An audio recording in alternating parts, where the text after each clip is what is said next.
That's right, baby. All of me. Welcome, ladies and gentlemen, to the greatest live show on Earth, StarForge. Regrettably, my esteemed colleague Shin had a bit of a mishap playing a lot of very, very difficult games the other day. And while he's recovering his voice, he has graciously allowed me to give this hosting thing a whirl. Isn't that right, Shin? Look at him.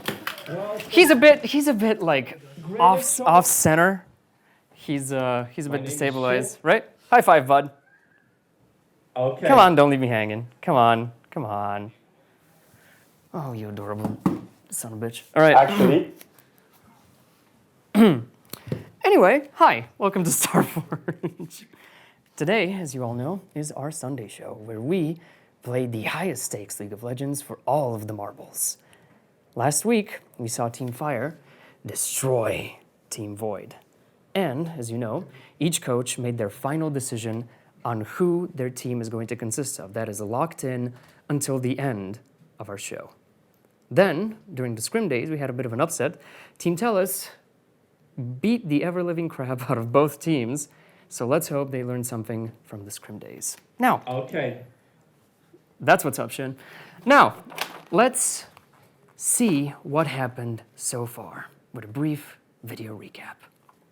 Hello, ladies and gentlemen. I am very glad to welcome you to our fourth main show this Sunday, where you're going to be witnessing all the drama and all the fights between our two main teams, Team Void and Team Fire. Red Rose in the middle to find another beautiful angle from Harry, hitting 3 mammoths at the same time. Faithful just killed her though for that mistake. Apparently he's going to go down though. That 2 Rockmell is the next one on the menu. Arquan is trying to tank, but he's not going to be able to tank everything. Even Licious is the last one standing, but is it? Spech na tebe. Archon is going to go down. It's a triple kill for all of Lush, and it means that Team Fire are winning the best of 3 of today with 17-5. You're the first MVP nominee. Why should you be the MVP? Well, guys, those 2 points would mean the world for me. Can you pat me on the head? Thank you. The MVP of Game 1 of Team Void is Arquan. Congratulations. Thank you guys very much. The MVP of Game 1 Team Fire is, you know.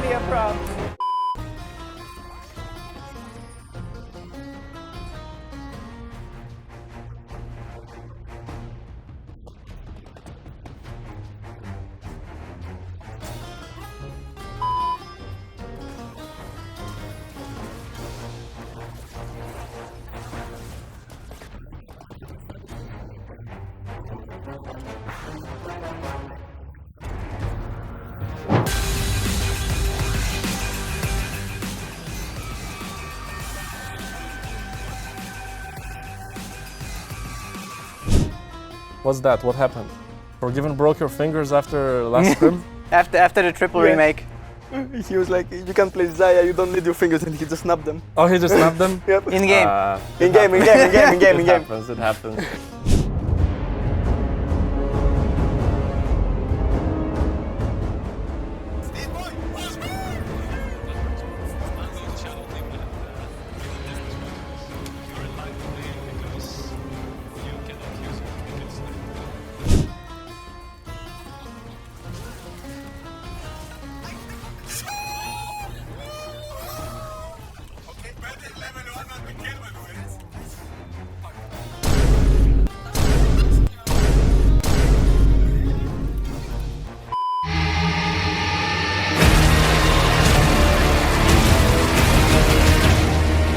Whoever gets the code gets the first pick, yeah. Oh, no. Okay, gets to choose. Who gets the first pick? 360? Code! Oh, okay, amazing. Unlimited, deciding who gets the first pick. After you. Mission failed. We'll get them next time. It's a hard decision, huh? If his intentions are true, then I'm also gonna stay true, but if he shows mischief, then the ship is going down. Yuno is the first pick of the final drafts. I'm not surprised. I'm super glad I did, because I have the ability to say fire, even if Forgiven said that and stuff like that. But fire is not. Peje Slovash, congratulations, and Eri. I am the most excited to be in one team with Maraino. I will pick my friend Maraino. Maraino is the pick. We have Ratnero joining Team Void. Congratulations. So, XYZ. Woo. Applause. Best for last. I do think I fit better with Team Fire. I got picked in Team Void by Unlimited. I would say Unlimited is a better coach than Forgiven because he prepares more, he spends more time with us. I knew I'm going to be on Team Void from the beginning, honestly. I mean, in the beginning I said I want to be in Team Fire, but after I've seen how things work, I just wanted to be in Team Void. I knew I'm going to be there.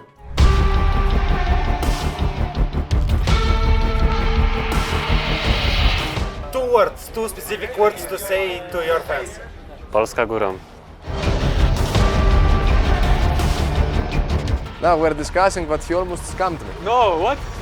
Let's discuss how you lost me. How do you feel? 9 weeks, you will be coached by me 1 He week. wanted to scam me and take you No, first. I didn't.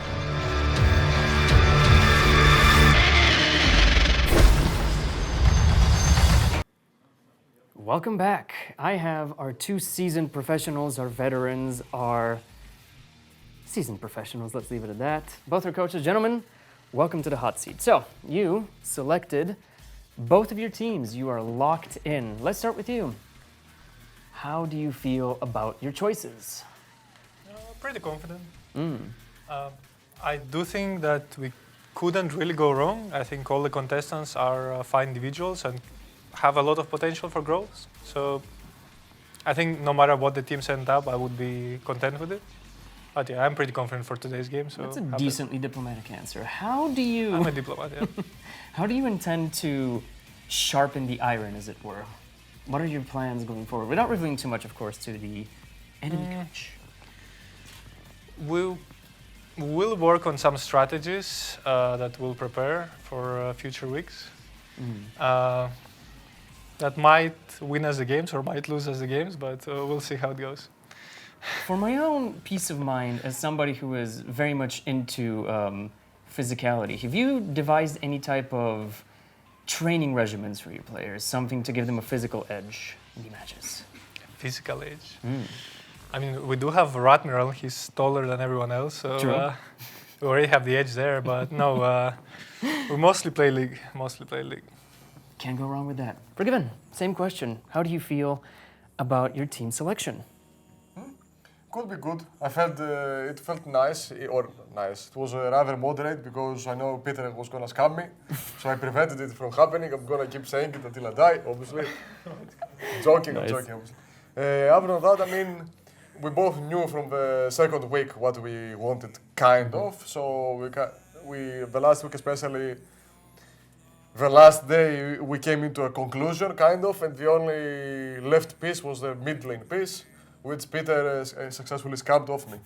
But other than that, obviously, the teams need to be balanced. We try to help everyone as much as possible. Of course. Sadly, for me, there are players, obviously, which I didn't get to coach much, but that's how life is. Not everything comes with favor, and basically just comes straight at us. We just have to work around it, kind of. So I think we will try our best to help them. Obviously, it's a contest or like a live show. Someone has to win. But our main ultimate goal, I would like to think for both of us, is that we will try, and we have tried as much as possible for all these weeks to help all 10 of them, equally, individually, and as a team. What they do with that, it's up to them in the end. I am very curious. One of your team members just walked off screen. XYZ, his quite interesting physical disability that occurred through unknown means. How do you intend to deal with that? Do you have anything special in mind to account for his slight loss of hand mobility? I mean, nothing changes. Oh my God. It is as it was from the first week. I expect him actually to play kind of better because now people are gonna not expect much of him, so he's gonna play with less stress, less expectation, more of the underdog story, more of the underdog like background, which is very favorable for players that cannot like cope. Not that he doesn't. We didn't test him yet, but obviously I would like to think, or from my experience, I can say validly like 19 out of 100 people would ideally prefer playing as an underdog. Why? Because no one expects them to win. Exactly. So if you lose, it's good. If you win, it's better. Awesome. That's a very good perspective. You hear that, buddy? You're on your way. Thank you, coach. Aw. Hey, Fuse, how are you? Hi, Mr. President. Your grip is so strong. Shin, what do you make of this? Okay. My name is Shin. Bye. It doesn't get easier. So, moving on from this insanity we've heard from both our coaches. Thank you, gentlemen. Now, to mix it up a bit, last week we introduced a new type of pre-recorded footage video designed to get to introduce you better to our player base. So, with that in mind, we have a bit of a teaser for another one of those. Let's watch the teaser for a Game Awards show. Okay. Today we're playing a game where we talk about who we think is, for example, the greediest. Or like, who's the best at what? We are playing, actually, I have no idea. We're basically judging each other and exposing that. Okay, the first category is party animal. Anything bad happens, he bangs the table. He's the most unsupported. What the fuck? If you're not determined to win, then what are you doing? Can I change my answer, please? My vote for drama queen is Orosh. They all look like, okay, we'll pass. I would bring back 3v3. I would bring back Dominion. Oh, okay, you won! This would have been first. Hey! So, biggest player, I mean...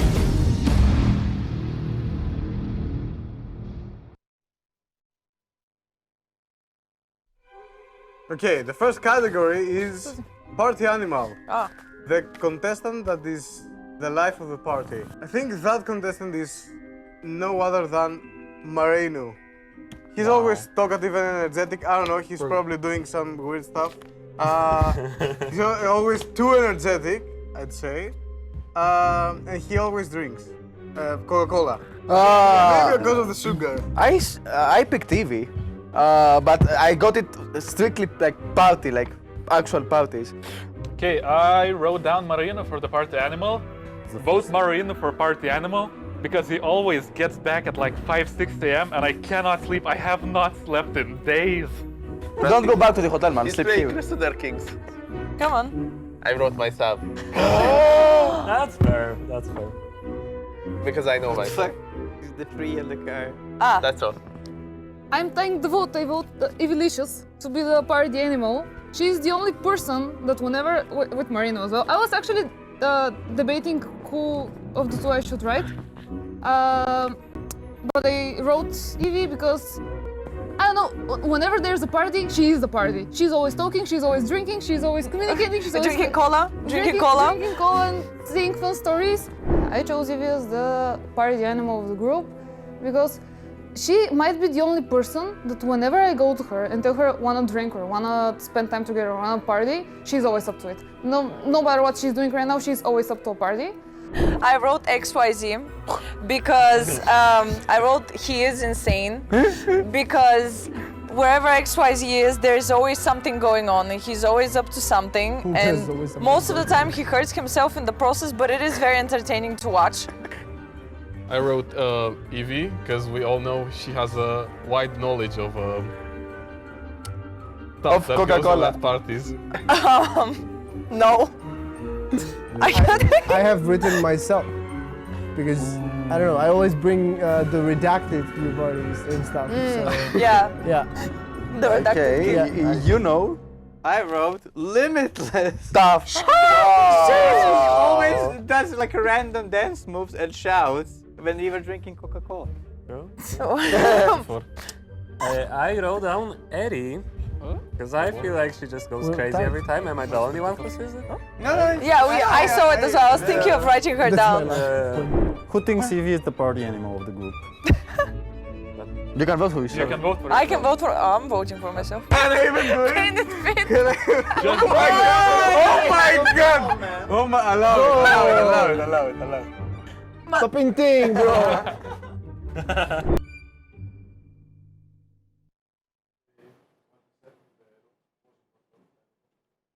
Welcome to the madhouse. Now, before we begin with our standard games of League of Legends, we have a couple of outstanding bounties to do. If Alicia's already coming here, where in the heck is Marino? Get up, bud. Come on. Come on. So you knuckleheads apparently have to do push-ups. Both of you have to do 10 for different values. Your bounty, I believe, was for 250 bits. Oh, it wasn't the other way? No. Yours is, I don't know how this happened, 10,000 bits. Yep. What in the goddamn? Yeah, no, You heard it right. What? You heard it. Donators literally be out there. So, lady, gentlemen, please, the floor is literally yours. Drop down, give me 10. I don't want any critiques for my form. I want, can you do clapping push-ups? Yeah. Me? Yeah. Why? Because I found it funny. No. Just do one. One? You like me. Nice. There we go. 3, 4.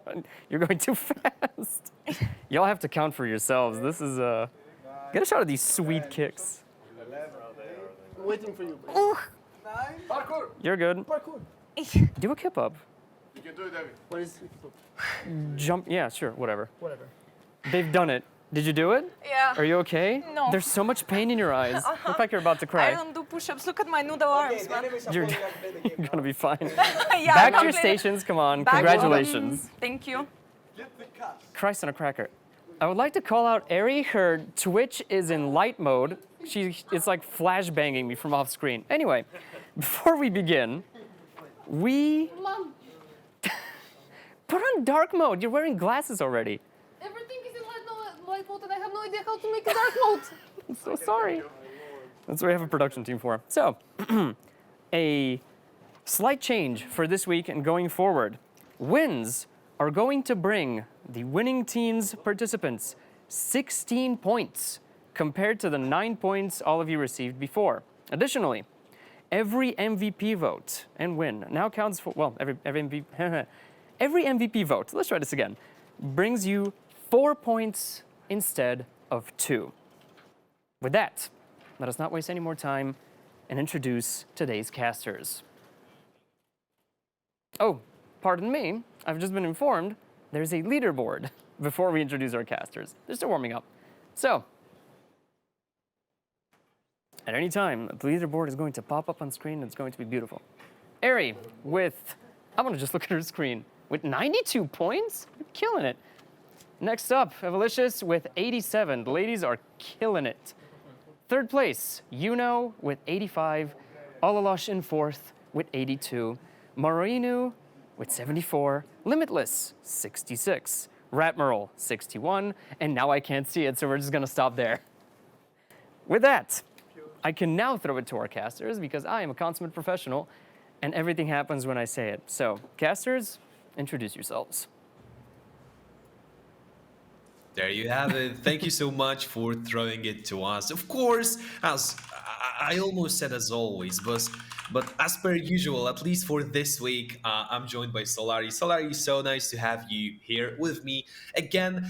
To finish off this week with a sweet, sweet best of 3 between two of our teams. They were preparing, they were training throughout this week in the scrims against Telus International. There was also a appearance of Shadow Team. So I hope they finally got it to the point where they can, you know, face each other and bring us 3 games in this best of 3. Can you hear me, Alicia? For a moment, Yes. I thought you were a little... Okay.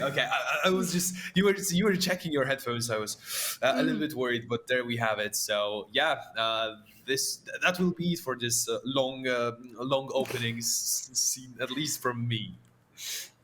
For me, it's gonna be hi. It's good to be here today. How are you feeling, McGuire?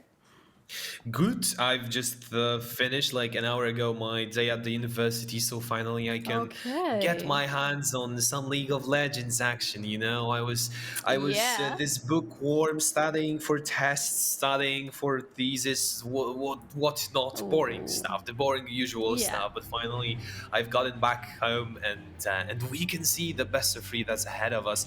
And an important note. those teams, Team Void and Team Fire, in those rosters, they will stay in the same rosters until the end of the project. So the project kind of is going into its final phase, where the wins are rewarded extra points. It's not 2 points, it's 4 points now. So it will be extra important for those teams to get those points on the board. As you have seen, the leaderboard, the top 4 contestants are really close to each other. So it's quite important for them to get the W. It's very important for everybody, I would say, especially if you're not on the top but somewhere on the bottom, you still have a chance to climb up if you perform nicely in those games. That's a very nice hairstyle, by the way. I love it on Eri. But let's get to game 1, because we actually are already in the ban phase, and some bans are the usual. For example, Team Void are still going with that Zack against Tudor, Mordekaiser, because we remember how big of a menace was that Mordekaiser last time we saw him here in the Summoner's Rift. And Team Fire, of course, the Kiana ban against Olosh is going to be there, Malphite and then Milio against Evilicious. The bans are not very unusual, but do you think the peaks are going to surprise us today? Well, I hope so. You know, Ololosh, seeing him on the Aurelion Sol a couple of days ago was something extra. But of course, he could be playing the usual stuff that he's used to. So who knows? I'm open for anything. It's a best of 3. So if there's time for surprises, if there's time for exciting picks, it should be at the very start of the game. But Team Fire starting off with Soraka, which was usually banned against Eri in those games where they could scream against Team Talus International. Which means that right now for Team Void it's going to be super important to get some champions that are going to be able to get to that Soraka and kill her as soon as possible in the team fights, because otherwise, well, we saw what was happening. The team that had Eri on Soraka in their team just refused to die because she was healing them non-stop. Please tell me it's not going to happen. Please tell me it's going to be something better than the cat. Please, I don't want to see cat and... No. If you think about it from the perspective of the competition, you know, if you think about it from the perspective of the draft power, Soraka's definitely not the champ that will exploit Yumi's weaknesses during the laning phase. Also, it is a Yumi after the small rework. I don't think that we have seen that much Yumi in the professional play once she has been adjusted. So I'm open to see Yumi just to get the taste for this champ. Hopefully it will not be a overpowered Yumi as it used to be, and the idea will be forgotten after the game 1. But who knows? I'm all for the diversity when it comes to drafts. I have to root for Team Fire now, because Team Void have picked Yumi. I cannot vouch for somebody who has picked Yumi willingly, with their free will. But this combination of Sivir plus Yumi, we have seen it actually before the rework and before the nerfs that Yumi has seen throughout this chaotic year for her. This was a really powerful combo because that would scale immensely into the late game, especially if there was also another jungler, early game oriented jungler that Yumi could sit on and use him as her tool for early game shenanigans. We will see what the jungler for Team Void is going to be, but I will keep my eye on that cat because I'm rather curious about how their rework is going to work in the team fights, because one of the things that really bugs my mind about her rework is the fact that she can send her ultimate in all the directions now. It goes slower, but she can control it, so she's not reliant on the position of her AD carry or anybody she's sitting on anymore. I really wonder how it's going to help, or maybe not help, Team Void in the team fights. By the way, you have to remember about one thing about Yumi. She's a complete beast once she can get on top of a really fed champ that usually is some kind of assassin or maybe a bruiser. And I'm thinking about Ololosh. God forbid he gets like 3-0 in the lane as Kiana, Talon, Zed, whatever, anything else. Let the Yumi jump on top of him. It's not a fed Zed, it's a fed Zed with additional Yumi in the form of healing, in the form of damage, in the form of adaptive force, all of that stuff. So pretty much it's Zed on steroids or any other champ, which makes this combo much more frightening. Yumi is the steroids, actually. Yeah, that makes sense. I like it.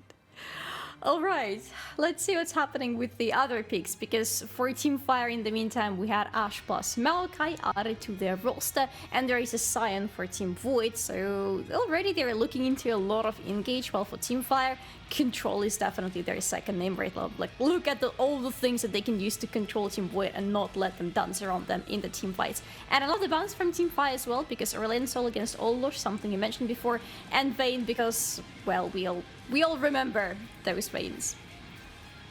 Oh my god, a lot of movement speed on the side of Team Void. It looks like a team composition for, I don't know, marathon runners or whatever, because you have all of those champs that can accelerate and Yumi on top of that. So for Team Fire, definitely they need some stopping power. And I think that Lysandra is a good answer with her ultimate, with a lot of CC to her side. She should be able to kind of stop the enemy right in their tracks, but then you also have Maokai, who provides a lot of control around the objectives, around Dragon, around the Herald. Both team compositions playing to their strengths, but also those team compositions are, oh my god, Kassadin to finish that combo off. He can definitely scale. Of course, he will be losing prio in the mid lane. At least he should be theoretically, because Lysandra is a ranged champ.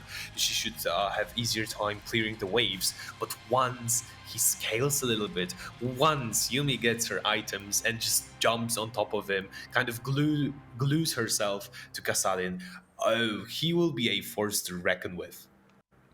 And I love it for Yumi, and I love it for Team Void in general, because their team fight potential for the late game, I think it's going to be unmatched by Team Fire, because Team Fire also have quite some scaling on their hands. They have Fiora, who can absolutely snowball out of control.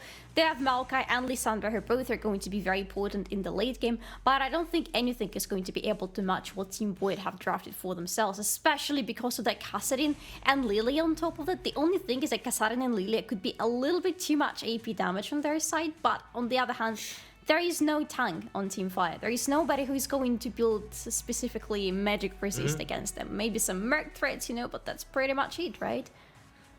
But for Team Fire, what is the argument with this team composition? They have to get ahead during the laning phase. They drafted for strong lanes. They have Ashe with Soraka, a lot of range, a lot of poke. They have Lysandra that can get priority and then maybe influence other lanes. And of course you have Fiora in the top lane, who in the side lane can overwhelm any kind of champ once she hits 2 items. So Team Fire really focused on early stages of this game to get the advantage, to accelerate the game and finish it off before Kassadin scales. Because once Kassadin and once Sivir get their hands on 3 items, I think that game is going to be a little bit unplayable for Team Fire, but anything can happen. However, for Team Void, their biggest ally will be the time in the game. The more time passes, the stronger they get. That's always the issue whenever you play against hyper carries. You must ask yourself the question, am I going to be able to win this game before they scale out of control and before any lead that I have accumulated in this game is going to mean absolutely nothing because they are out of control? This is what Team Fire will need to answer, because their team composition is actually going to excel against Team Void in the early game team fights. The first fights for the Drakes, the first times when people will start to group up right after the laning phase, they will be really strong against Team Void, because the scaling is still going to be very far away for the majority of people at Team Void, and the amount of control that Team Fire have is going to be so beneficial, especially if they choose the place for a fight correctly. Like, can you imagine if there is a fight for the Dragon with Maokai going in with the ultimate, already a lot of control from his side. There is the silence from Soraka. There is... Wait, who is... There is Ashe, right, I was trying to remember. There is Ashe who just slows everybody down, and the enchanted crystal arrow on top of that. And then Fiora just jumps in and says, thank you very much, I'm taking everything from here on. Really good possibilities for any type of picks. So, probably a question, why are we not starting the game yet?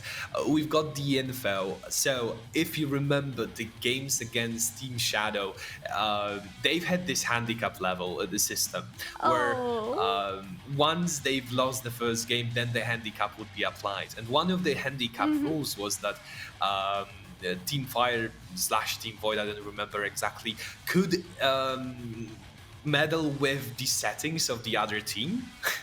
So I think what happened is that those settings were not brought back. That's why we had this little pause at the start of the game, so Team Fire could get their settings back, because I think that would be a little bit hard to play with your movement bind to a tea cup, you know, like they've just did a couple of days ago. Finally, everything is resolved and we are jumping straight into the game one. Like we've mentioned, Team Void with a lot of scaling to their side. They have Sion, they have Kassadin, they have Sivir, and on top of that, Yumi. So, oof. Just sit tight and see if after 25-30 minutes, this team composition can scale up so heavily that they will probably just destroy and obliterate anything in their path. If they're given those 25 minutes though, because there is always a possibility for Team Fire to just go in and finish the game in like 20 minutes, the hard stomp from the early on. Yes, yes. There have been instances like that, but this is going to be pretty much their biggest, if not only, winning chance, because as we talked about it, if they let the game drag, most probably they're not going to be able to make it out. But I don't think it's even going to be waiting for the very late game, because it's still not just Kassadin on the mid lane, it's Ololosh and Kassadin. And if we know anything about Ololosh by now, it's that the moment he gets level 6, it's like a trigger for him. He wants to go for kills.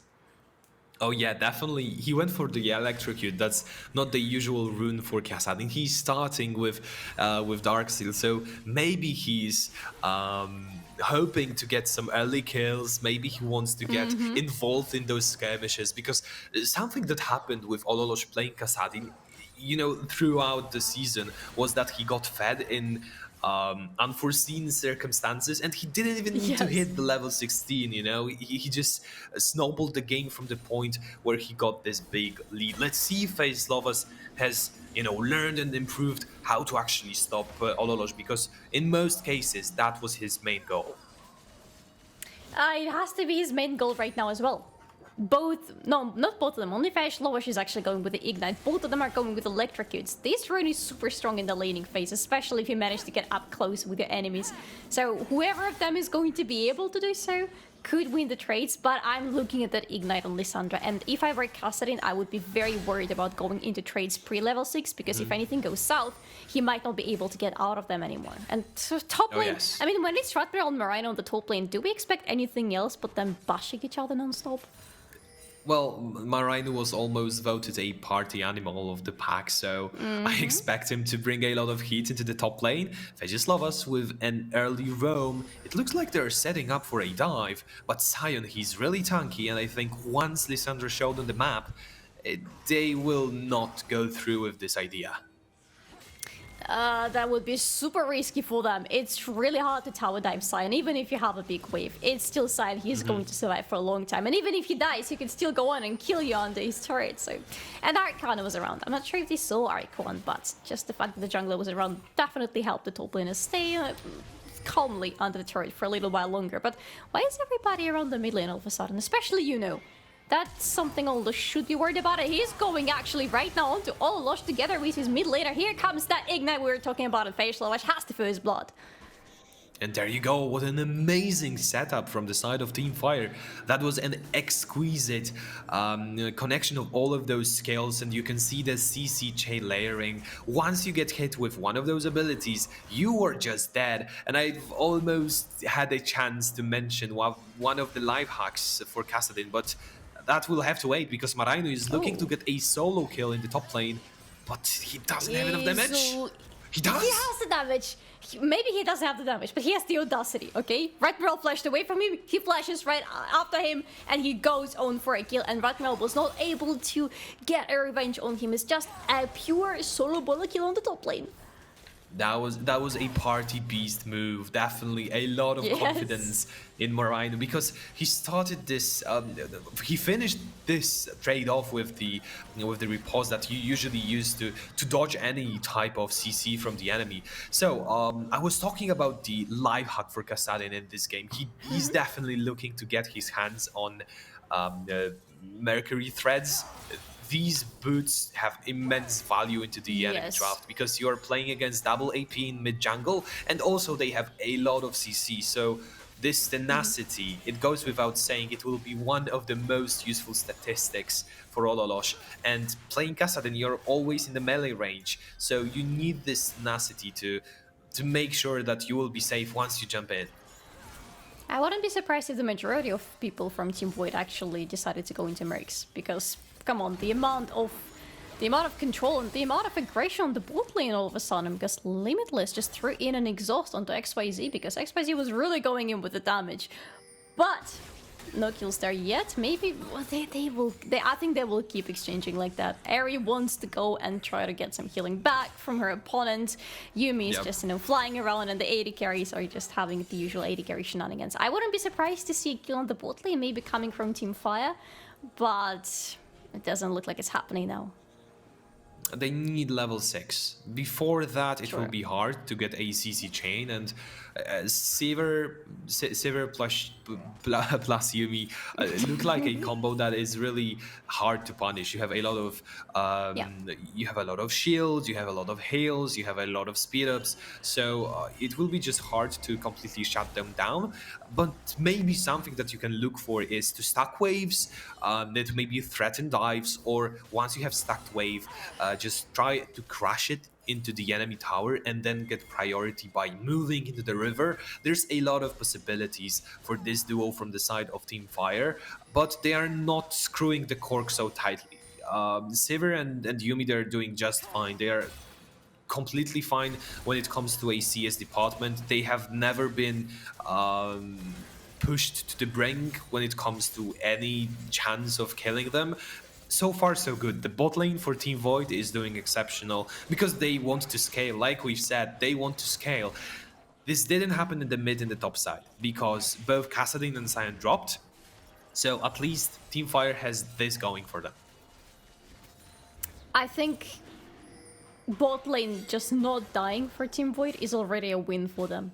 They will be still so scary in the late game. They're fine just standing on the lane, farming up and feeling very happy about it. But because they are farming up, but the opponents also are farming up, it means there is a priority for Team Fire in the bot lane, and they are the ones taking the Drake right now. And Faishlowish is exchanging with Ololosh, and here are those electric kids coming in, but I think Ololosh is actually taking more damage from Faishlowish than he would like to have. But Faishlowish is doing one thing, making sure that Ololosh is staying on the mid lane, and it's successful because here comes the first Drake of the game for Team Fire. Exactly what I've said. You have XYZ and Ari pushing the lane, getting the priority, getting on the river first. You can help, with the dragon. The same thing happens in the mid lane where Lissandra can just push Kassadin away from the lane. So they should be building their advantage also on the dragons. Once you can get to the point where the enemy has to fight you for the soul, it's important. Marino is going on to Radmiral, has the Grand Challenge activated, and he's going to use it. He's healing up because Radmiral is dead, but Marino is probably not going to leave because Archon was quick enough and he is taking the kill. Yeah, it didn't look like he could survive, but it's still 1v1 trade when the gank comes. Marino is doing exceptionally well in the top lane, and he can already show you how strong Fiora is in the 1v1s, even in 1v2s, but especially against the tanks, because she just shreds them. Her whole kit is built around melting the tanks, and also the itemization. I believe that Divine Sunderer will be the first item, which helps greatly in dueling with the tanks, and she gets even more oppressive after getting the first item. She will scale up into the game, and in the side lane she should be a strong side for Team Fire to play around in the future. Which means that Team Void will need to keep very close track of her teleport, right? Because she can go on the sidelines and be super quick at split pushing them.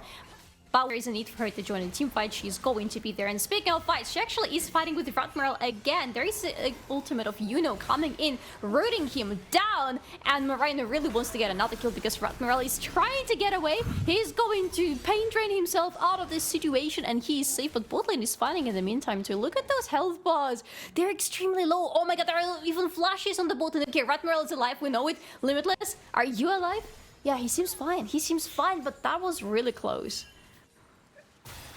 And in this fight, one thing is really important. The ultimate for Ashe was not available because she just used Arrow for whatever reason, sending it the way of the top lane, maybe hoping that it will buy Marino additional time.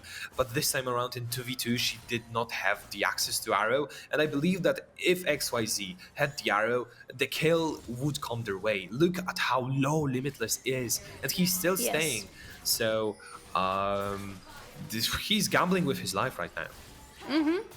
And by the way, another important milestone, look at Eri. She has level 6 unlocked for Soraka, which means she has the wish available, which might be useful right now because XYZ is in a lot of trouble. He's going to be slowed down, he needs to prop the heal immediately, but Eri is also being targeted by Arc1. Limitless is going to slay XYZ, and he's going to take Eri right after that for a double kill. God damn it, that was a good gank from Arc1. But Losh is in the meantime going to Olosh, no matter on Olosh. Ignite has been propped on him, and he's taking the kill into his own pocket. I love it. Maokai just asserting his dominance. He gets the kill. It doesn't really matter if Lissandra is fed. He wants all of the gold, but oh man, what happened in the bot lane? It's 2-0 for Saver already. She will become a great warrior in this game. It really feels like it could have changed the tide of how the bot lane is going because she's back from base with a lot of items. And the most important thing, they did not die. You've just said it. The great win would be for the bot lane from Team Void to not die. What do you think about them getting 2 kills on top of that? They had to get those 2 kills, to be honest, because look at the state of all other lanes. Top lane, which we actually are looking at right now, is dying constantly. Mid lane is not feeling well either. He's going to die another time because Yuno is in with the ultimate and it's as easy as it goes, but Yuno just wants more kills. Oh my god, he really wants to get some items, doesn't he? It really looks like it. Well, Ratmiral, he's living the life of the top laner. He's, all alone right there on his lonely island. He's a sacrificial lamb in this game. And, well, to be honest, if there's one lane that's supposed to be losing so hard, I think it's the best for Team Void that it is Sai in the top lane, because he will scale up anyways. It's just a big chunk of meat that does a lot of CC. Oof. The damage from Losh into Arc1 is insane! What is going on? He killed him. Yes, he killed him. That was a nice kill. But did you see the amount of damage that Lissandra was inflicting? She doesn't have any completed item. She's just building up her way to her mythic, and she already is able to solo kill the enemy jungler. Yeah, that's a little bit bonkers. Lissandra, we are used to a little bit more... Look at Eri's health bar. Olosh is around. Oh, it looked like Team Void wanted to go in. They had Olosh on one flank, their bot lane on the other, but they decided not to close in, and they just gave away another Drake, the second Drake, to Team Fire. Don't think you can fight without your jungler at least on this occasion. Bot lane is trying to push a little bit harder. Eri is quite low. She had to use her flash. And she doesn't have the wish available anymore. She needs to recall. This is extremely risky for her to stay here. But Yuno is coming in, so this is a good chance to help him. But no, he's going to miss the ultimate just a little bit. And Limitless is now turning around onto XYZ, and Eri is even lower because she's healing him up. Arc1 is around, but no, it's not going to go in. Relax, bot lane of Team Fire. You have to recall now. You have to recall, but at the same time, Limitless and Evolutions, they will be pushing. They have 5 seconds left to get some plates done, but I think no more plates are available for them. Jeez, the Sivir and Yuumi already taking over the game. You can see they are feeling super confident, even if it's a 2v3 situation. And of course, Limitless, he will scale up in this game with the items. He should have his first mythic ready in the base. Yep. Let's see. Yeah, he goes for the Kraken Slayer, and well, they definitely need some damage. They definitely need a hero right now because other lanes are falling apart, and the only thing that's holding it together right now it's Limitless and Evolutions.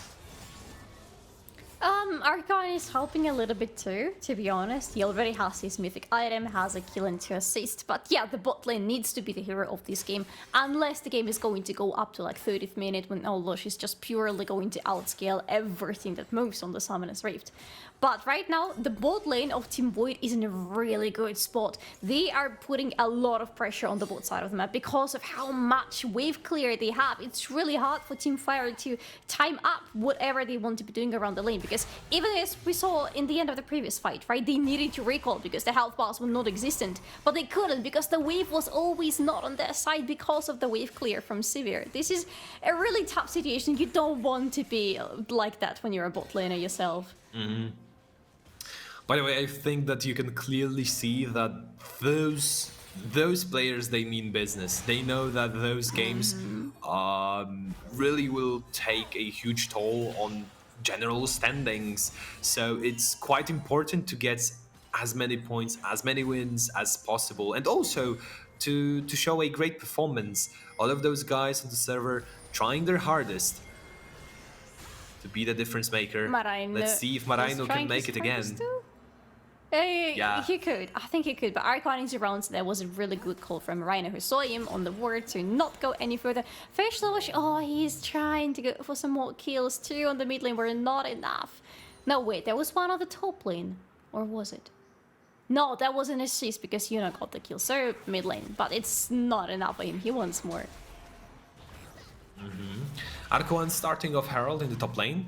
By the way, what do you think about the Oblivion Orb buy from Evilicious? Because I've seen a lot of tweets on Twitter and on Reddit criticizing the players for buying this item so early on.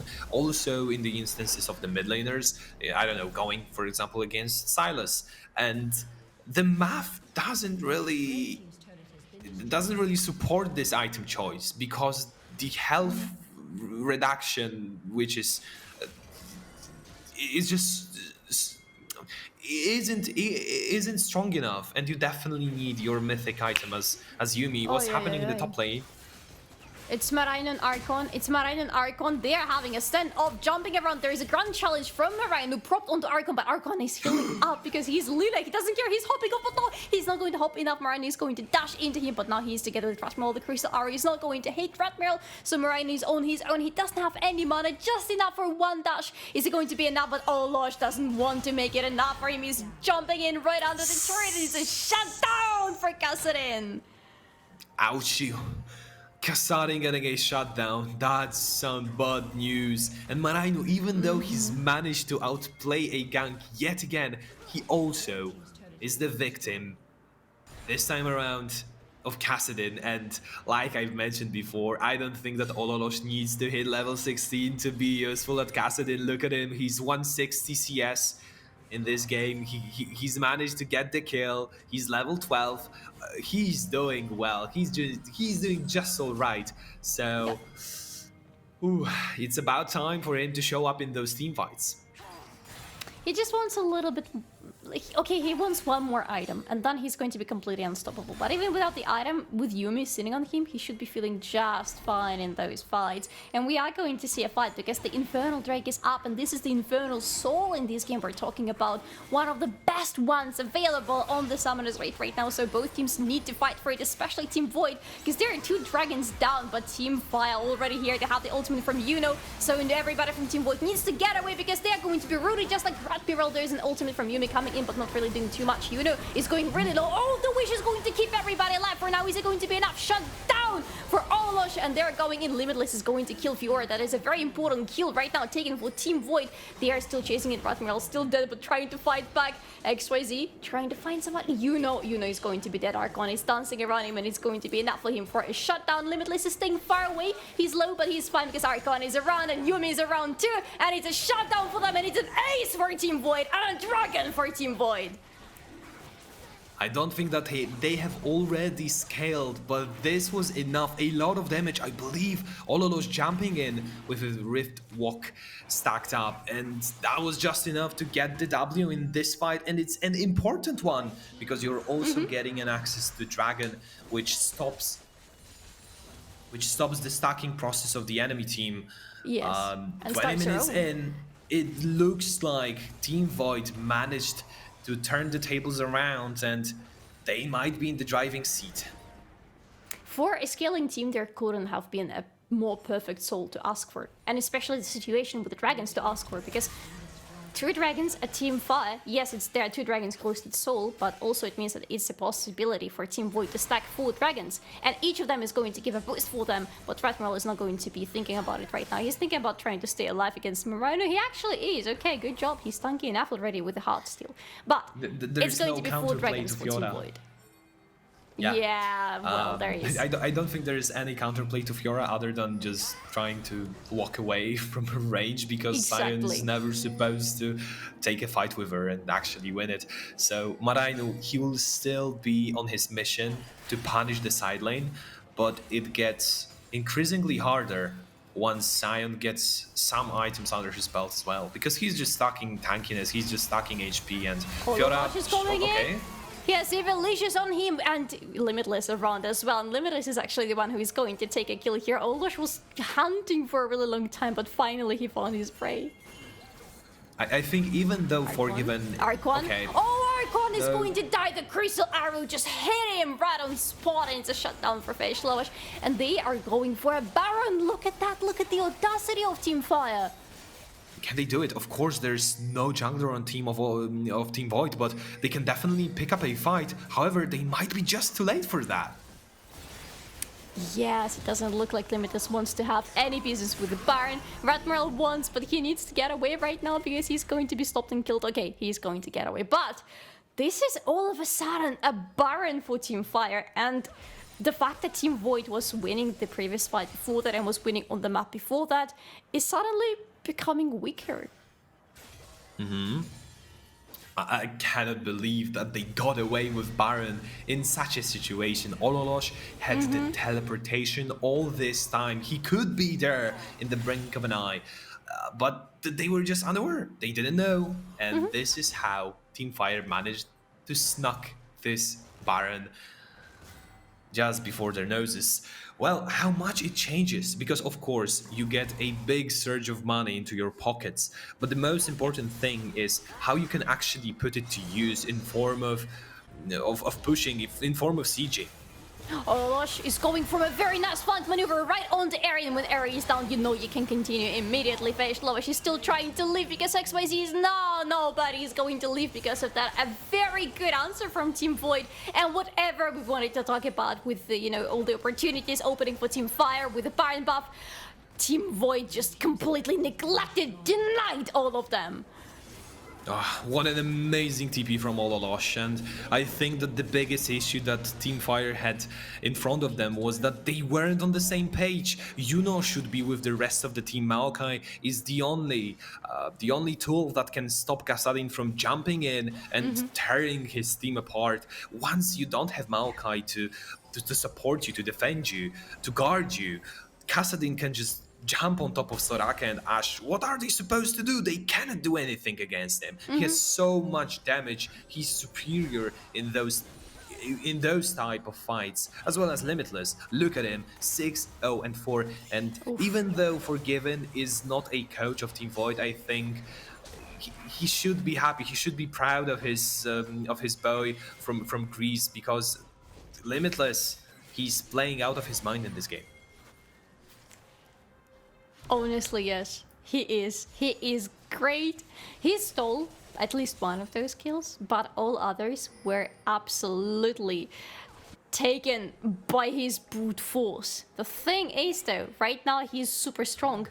He needs to be even stronger. He's already on 2 items, which is super good for him. He is building up towards the 3rd item. When he gets to his 3rd item, he is going to be so hard for Team Fire to deal with. And on top of that, there is Ololosh. He's already on 2 items. That's almost all that he wants. He's trying to go in another flank maneuver, but this time they have absolutely no vision in this bush. And they cannot really catch Team Fire, but Team Fire cannot catch them either. So it's good for them, and it's good for Team Fire because they can be the first ones at the Drake. But the Drake is spawning in 10 seconds, and they want to work towards this soul. The Infernal Soul will help any team that gets it so much. Like Marino, What are you doing there? Are you dragging them away from the pit? Because that's the only explanation I have for you. He's going to escape the drowsiness. Oh my god, but he's not going to escape everybody from the enemy team. But at least he had them busy. He had them really occupied while everybody else was taking the dragon. However, the question is, can Team Void continue this fight? Because they are looking to do so. Eddie needs to get away. Yuno needs to get away too, but he's really slowed down right now. So much control from the enemy team. Oh, she's jumping right into them. Yuno is not going to get away from that. There is a good crystal arrow from XYZ, but he is still running away for his life together with Fesh. Lowish, can they do it? Because Olosh is looking for some more kills, but he cannot go under this turret. Not anymore. They didn't want to risk it. Vyacheslav, even without his ultimate, he can still stop them.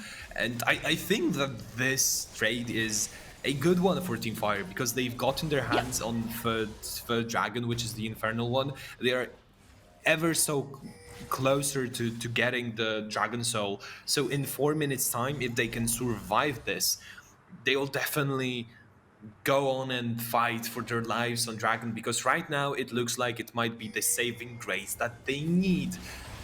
25 minutes in, and we already have some major items on Ololosh, on Limitless, and those champs, I don't want to say that they will scale infinitely, but they still are a long way, there's still a long way to go for them to hit their strongest power spikes. And yet, they already are super scary to deal with. Ololosh is level 15. He's almost level 16. He has almost unlocked his absolute unlimited power. Oh, he almost caught Marino in the bush, but almost is not enough sometimes. There is another thing happening on the rift, actually. There is less than a minute before the next Baron is going to spawn. And remembering what Team Fi decided to do about this previous Baron, I really wonder if we're going to see any further shenanigans around this objective, because it's a super important one. If Team Void get it, they should be able to get at least the base turrets on the enemy side. Probably then heaps too, at least a couple of them. But if Team Fi get it, this is their chance to fight back. This is their chance to actually change the winds blowing on Summoner's Rift right now into their direction and to make them go into the direction of the enemy, because they need to get more control of the map. They are losing in general on the map right now. They need to fight back, and the Baron will definitely help them a lot. Most definitely.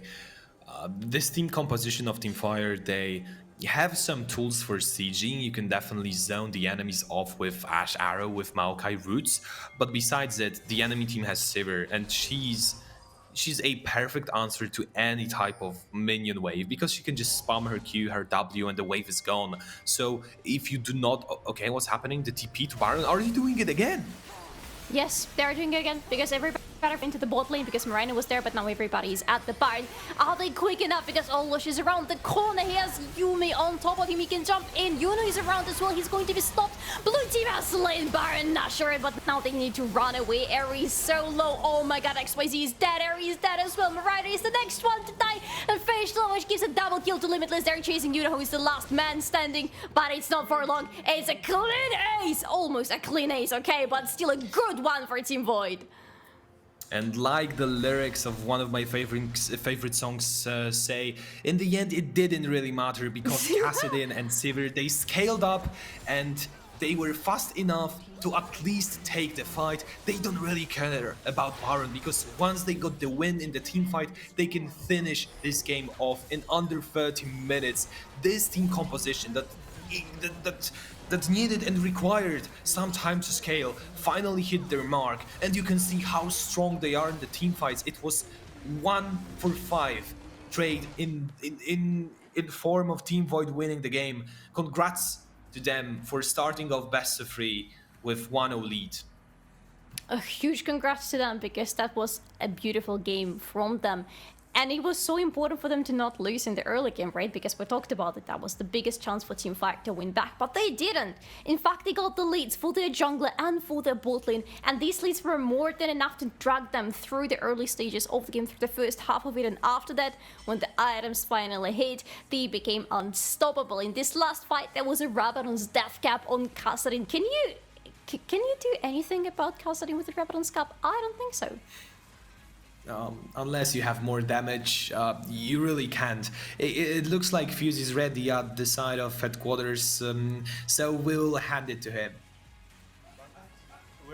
Thank you guys. So, Coaches, get in here. We got some discussions to take care of while the shadow of our fallen comrade looms high above us. So, talk me through it. What happened? They had the early game comb, we had the late game comb. They won the early game, we won the late game. That's all that matters sometimes, You right? destroy the Nexus, you win. That's what's up. Easy peasy. Any intricacies you would like to point out? Anything that kind of caught your attention? Look how smug they are. Can we get a shot of Team Void? Nobody likes a sore winner, guys. It's a best of 3. It's mentality. It is. It's good that you're keeping things in perspective. I literally said that. Oh, shut up. Can we continue with me so I can... Yes, please go ahead so you can go yell at them. Tell me, what do they need to answer? What is there to answer? So, what do you think? How did the game go? We should have won. They fumbled. How so? What was the They critical got an moment? easy baron, they had early game, they fumbled upon it. It's not something what we haven't seen. We have seen this both by Team Void and Team Fire doing the same mistakes 7 weeks. They don't learn. Until they don't learn, they will win, but most of the wins will be sloppy, and most of the defeats will be ridiculous. They deserve to lose. Strong words, but again, keeping things in perspective. That's the truth. That's harsh reality. Go yell at your team. Thank you. Shin, any thoughts? Hold on, buddy. Your glasses are sort of. There we go. He's stupefied. Poor guy. Forgiven. You have 15 more seconds to yell at him. You will go heal, you heal, they don't have ignite. okay, You run into them. I'll yell You at have you double guys slow, later. movement passive. You never win, you never lose. You're playing versus Fiora. I know I said no anti. Go on one target and go together. Run them down for level 1. You have acid. What are you waiting for? Jesus to come down? Same goes for you. Stop losing your HP like a clown. Okay, I'm sorry, but lane is lost. Run into them. Level 1. He walks back. He's not playing well. And your Q is a mind game, but it's your favor because you release the button. So if you can always release it too early for stun, so he wastes his W and you don't get stun back. And it's fine. It's a small trade, but it's better than getting stun. Forgiven is murdering the keyboard right now. I wish you could see. There's shockwaves coming off this poor piece of plastic. He goes The in, atmosphere you go is. He's already slowed by W of acid, by your Q slow. What is he gonna do? You play your level 1, play your fucking level 1. Oh my god. Nothing else to watch. Play your fucking levels. If you can't play with champions, you will play different champions if you can't feel comfortable, both of you. You will go Ezreal and Seraphine again. Forgiven? Coming. Okay. Maoka is banned. Deep breaths. Carry jungler. When you play split push, you split push. You don't group with the fucking losers. You will split push until the game ends. That's your champion. Why you do you teleport for a fucking baron? Just go on the fucking side. Speak!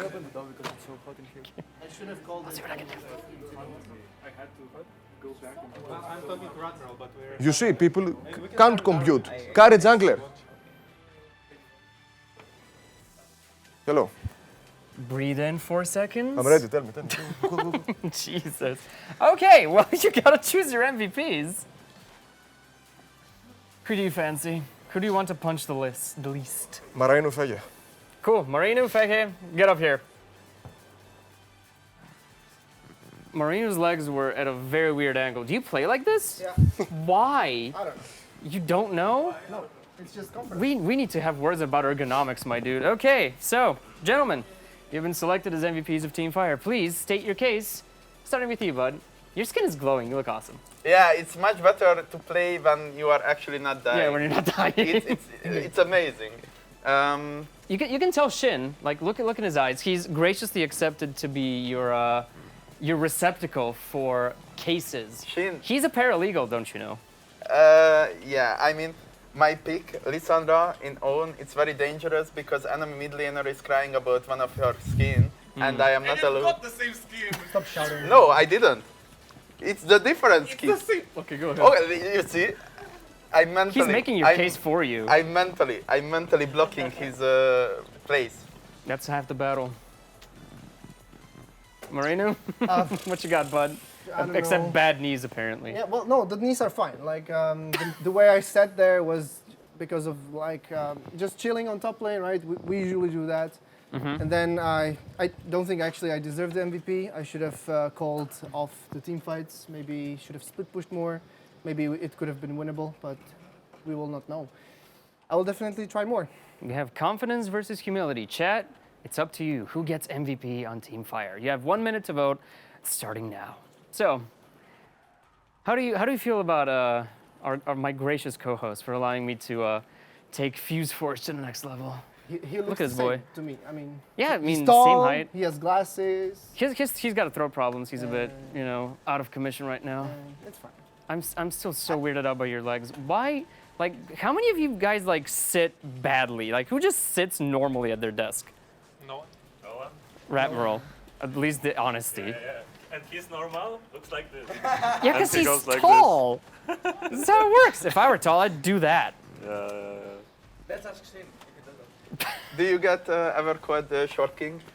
Frequently, apparently. Thanks, chat. I like having you as the measuring stick, as it were. Right now because I feel taller. So Ratmiller is. I'm wider, so at least there's that. We still haven't done the hey.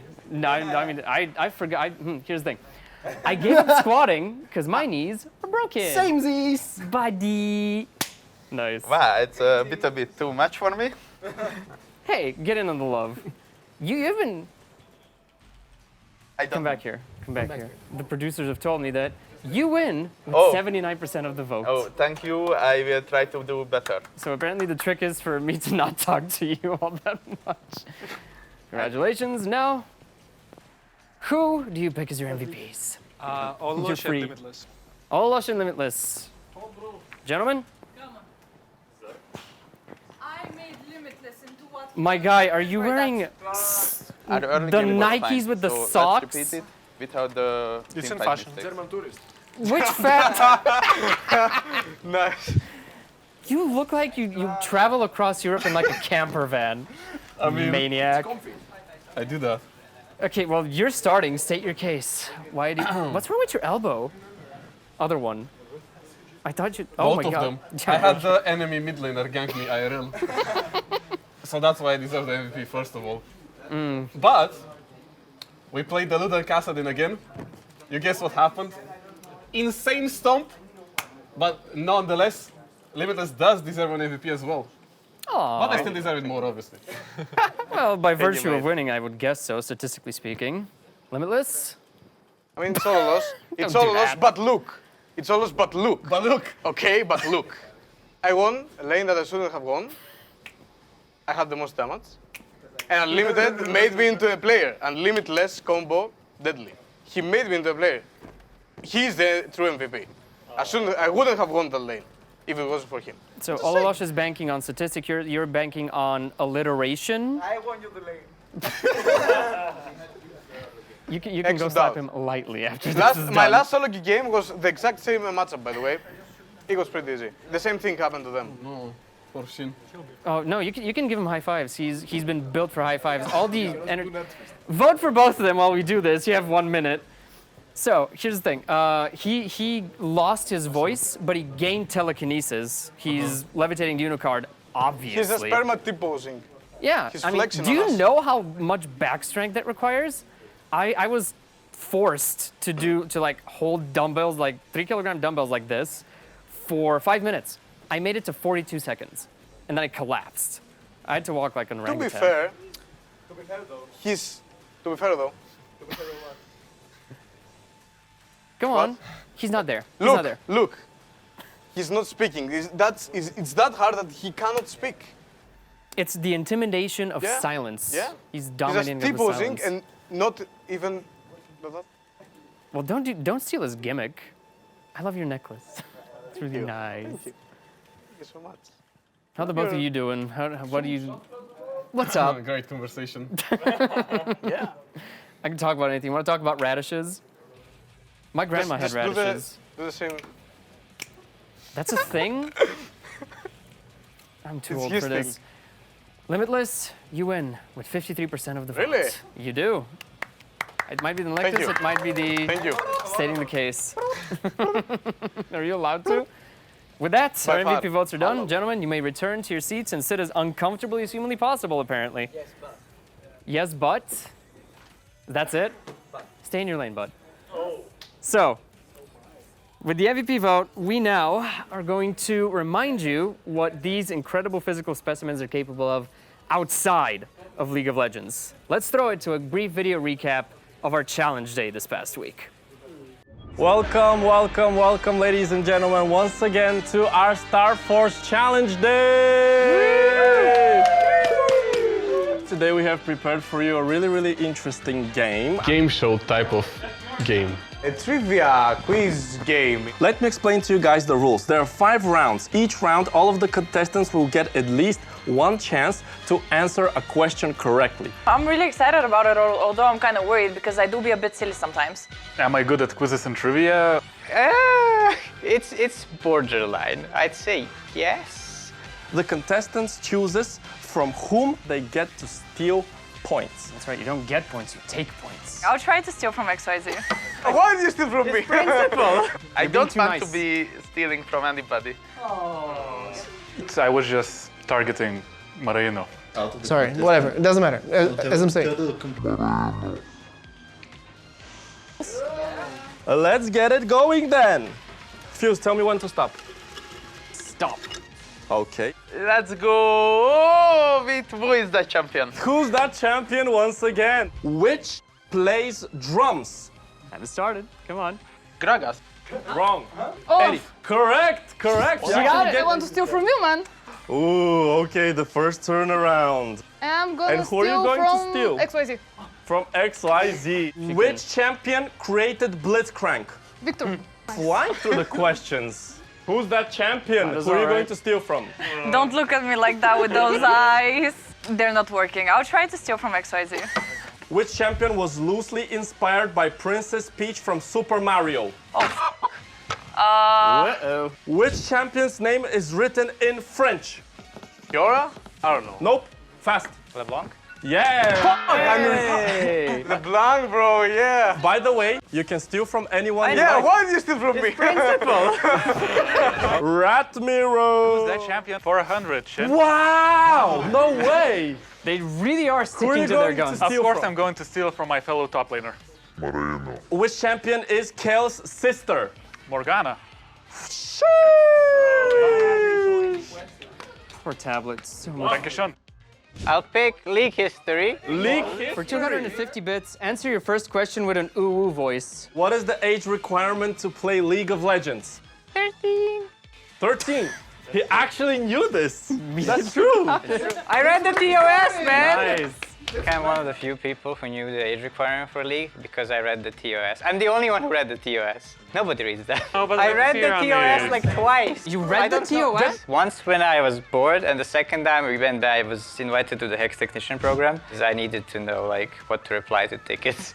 This is the end of round 1. For the second round, you are going to get a new category with 6 new questions called StarForge.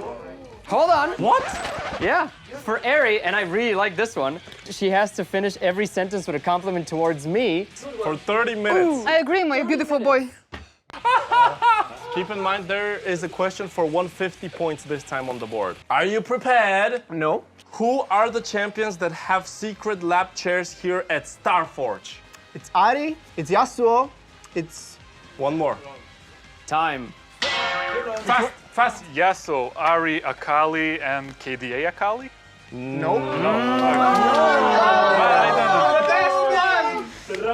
For 1,000 bits, everyone who wears glasses, rotate them to the person on the left for 1 minute. This is for everybody. It started. You gotta. Who is our top donator? That's so easy. Analyzer. Analyzer what? DM? What? I don't know. MZ? Yep. Thank you for the opportunity to come back. No problem. That was so nice of me. ZYA! Okay, I'll grab the StarForge, the red one. 150. Da. Da. Da. In which team did the 2 coaches of StarForge play together? Shit! Oh. I forgot! Oh my god! Oh, Fake fun. Fast. I don't know. We're like getting seconds now. I don't believe it. Are you for real, bro? No. The coaches are over there. Who? No. Nope, too late. You guys really don't know. Like you don't know. All 10 of them don't know? All 10 of them? No, Seems like none it. of you know. Ay, ay, ay. Operational And of course, security I would facts. like to steal from. On what continent will you not find any bees? Antarctica. Correct? Oh, sure. Can you How please the carry hell? it? Oh, blood. Oh my, look at this! Look at the I just wanted to break him a little so he gets psyched out for the games. You know, just a little bit of mental warfare. Thank you, man. Carried by my jungler. League history, 100 points, Eri. Name one League of Legends player that used to be part of SK Gaming. Oh, Doamne. I don't know. Another person. SK Gaming. Yes.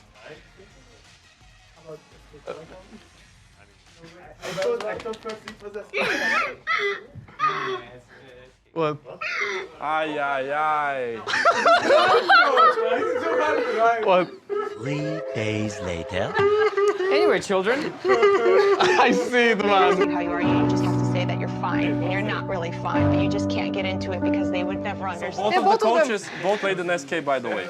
They ask you how you are, you just have to say that you're. This is the end of round 2. We have 10 new questions with a higher difficulty. And maybe this time our players will know where our coaches have played. Never mind. On to the next round. For 500 bits, everyone speak in their native tongues for the next 3 minutes. 알았어. 난 진짜 지금 이거 할 거예요. 알았어? 알 거야는. Dawaj mordeczko, dobra. 무슨 좋을 거예요? Aś, Igo! No tak. Aś! O! Jezus, no po co ta dramaturgia? 무슨 player point? Fuse, tell me when to stop. Fuse. Yeah, no, stop. 아이씨, 빨리 가. Stop speaking Korean. Which country was the biggest in Europe during the 15th century? What? Biggest in Europe? In the 15th Bulgaria. Nope. Nope. Fast. Austrian-Hungarian Empire. What? It's Lithuania. Yep. What? Correct. Yeah. What? Since you targeted me. Bro, you were targeting me, bro! How many Coca-Cola fridges do we have at StarForge? 5. Okay, correct. Thank you, dear sir. League history, 150. All right. Stealing points from. I Marainu. walked in the dangerous streets of Sofia with you. What the? Wrong. Bro, That's keep it. actually nice. Throw me on- Actually, Really? that was actually a nice answer. 2016. Actually. Actually. Bro, okay. So, actually, Actually? which champion has a right arm that's a loss? Trundamere. Actually. The boy doesn't have to speak. Actually, that's correct. Who's that champion Actually? for 100 points while stealing the points from Marino? That's a good choice. Which champion has the quote, "Why so serious?" Actually, Shaco. Oh, that's actually correct. You just have to say that you're fine when you're not really. Like, it's torture for me. I don't know why. Like, it just triggers me, the repeating of Actually. actually. Yeah, it actually does. Is that actually how you feel? Actually? League history. Are you VP didn't mad say if I actually. take yours? A little bit, but it's Yeah, okay. you Listen, got it covered. Marino has 50 left. I don't want to hurt Marino. Have it. No, have it. Thank you. I like that. Risk it for the biscuit. Who gets it? Olalosh. Ololosh, okay. What? Okay. You're being an asshole? I'm going to do that Okay, too. give me. What is it? Obscure facts. How do I? I'm dumb. Exactly. Who gets a point? What is the original name of Twitch TV? I don't know. I have no clue. Nope. Nope. We also have a bounty. A 4 AV. Tie your hair as a mustache and stay like that for the rest of the round. I love it. Thanks, Limitless. bro. How many colors are in the rainbow? 7. Correct. What the hell? I'm sorry, I'm sorry, I'm so sorry.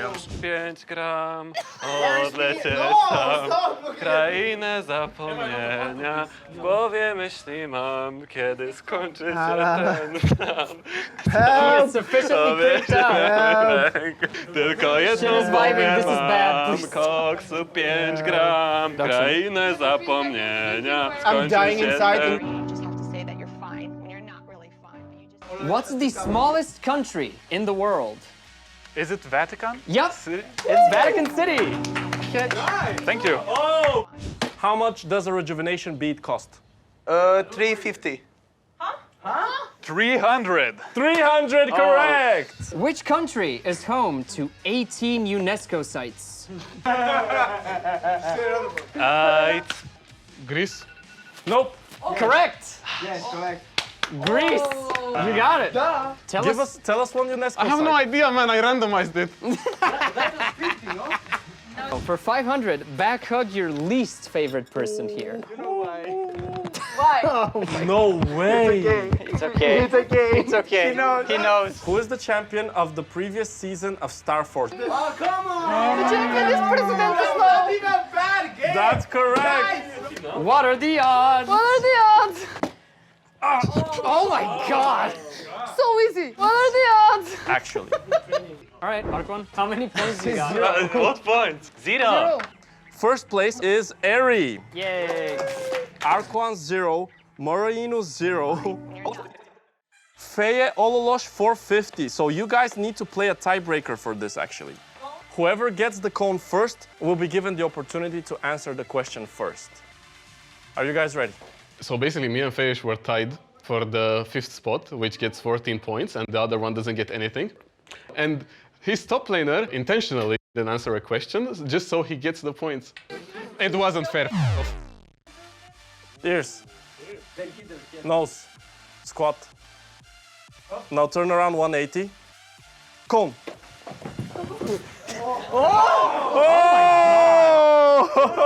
Grabbed him in a headlock. It's like punching him in Ololosh wins the tiebreaker and he goes into 5th place. I did win.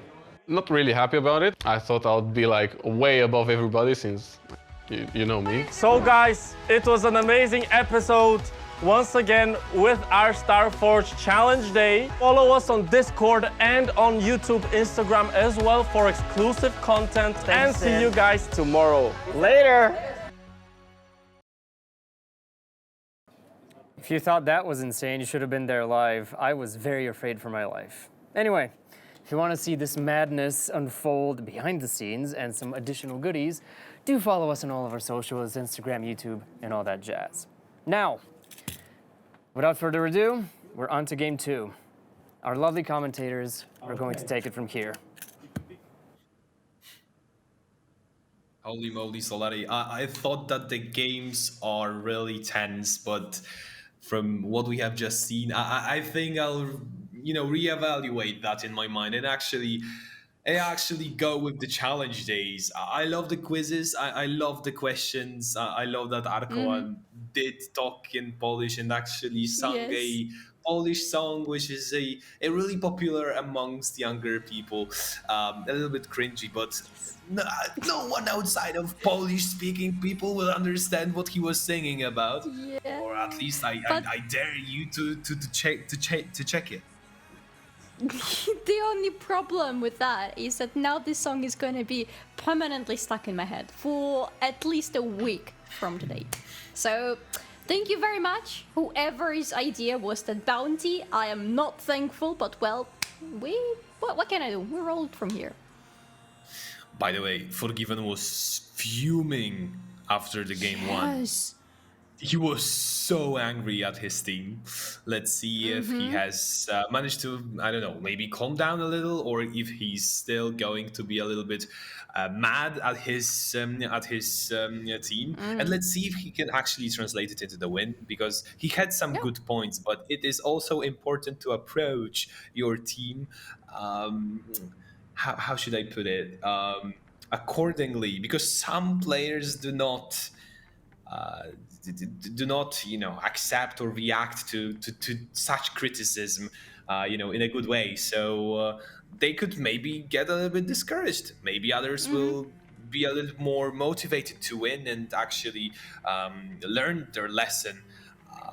He, of course, had some good points when it comes to a competitive perspective and how to play it, but the reaction was harsh. Yeah, but let's hope that he managed to talk some sense into his team. And let's see how differently they will approach this game, because we are on to game 2, which could be the last game today if Team Void get the second victory in their pockets. But if Team Fire get this one, we're up for a tiebreaker for the third game today. But let's not look that far into the future, because let's see what we have right now before us. There is a Soraka again, first pick for Evilicious this time, and it's going to be, look at that. It's going to be Fiddlesticks for, you know, and a Rakan for Eri. Now that's interesting. That's what I love to see. That is exciting.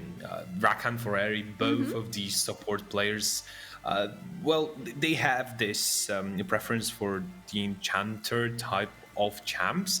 So to see Eri jump on Rakan is definitely something exciting. And of course, an old classic for Yuno in the form of Fiddlesticks.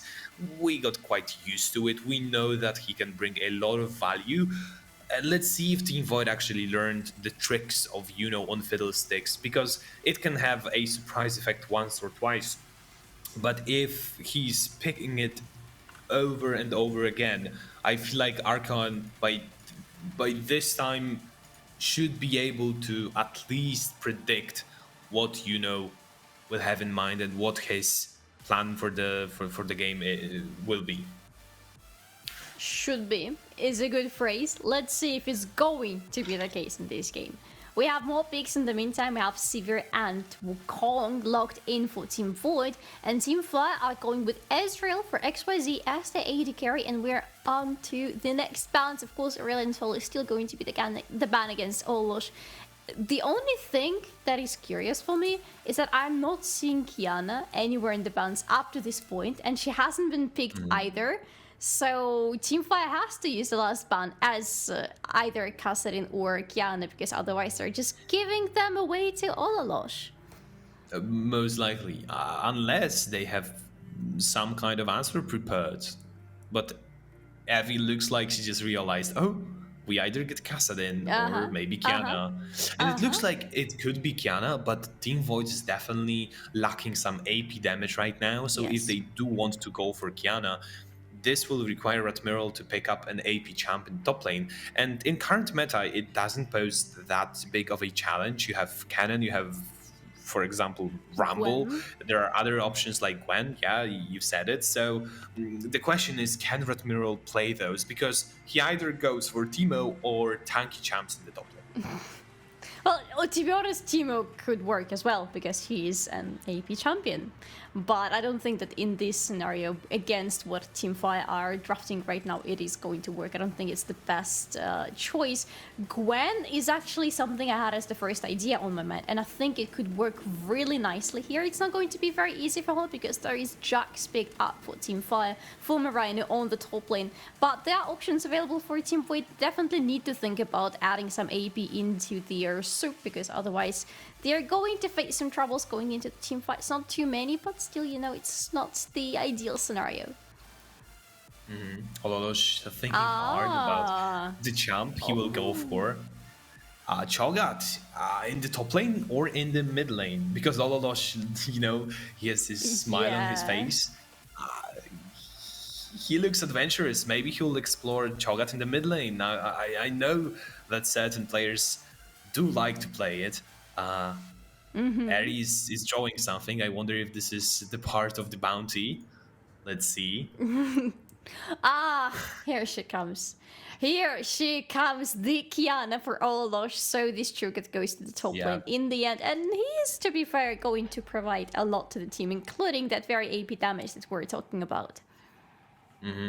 And I think that Cho'Gath is such a good pick when it comes to just surviving the top lane. Whenever I am autofilled to top lane, which is my least favorite role, I'll go for Cho'Gath, because I know that it is hard to feed on Cho'Gath.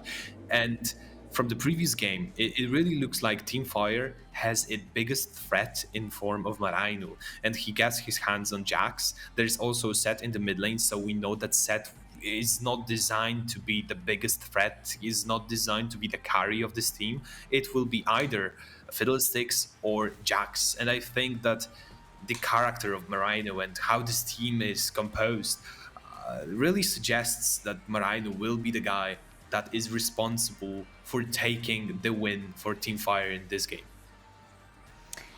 And judging by the fact that he is playing Jax, honestly, it is very possible. I could see Team Fire winning from this angle. The thing is, I couldn't tell you 100% just by looking at the draft that either of the teams is going to win. Like in the previous game, there was a very clear win condition for either of the teams, for Team Fire to try to speedrun the game, for Team Void to just scale up, and in the end, Team Void went out victorious from this game because of that very scaling. In this draft, I am not sure. I need to see it again because my short memory is not really helping me. I need to see, all the picks right before me, otherwise I get a little bit lost. But I think that Team Void have a little bit more, a little bit stronger laning phase for themselves, especially because of the fact that they actually were the ones who drafted Soraka for themselves, and of course because there is Kiana for all Losh in this game. I think those are some very strong win cons for Team Void. But what do you think about Team Fire? I do like the idea that stands behind Seth in the mid lane, because he's supposed to be this big blocker for Kiana. He's supposed to stay alive. He's good into melee champs. He can even pose a threat to Kiana in 1v1.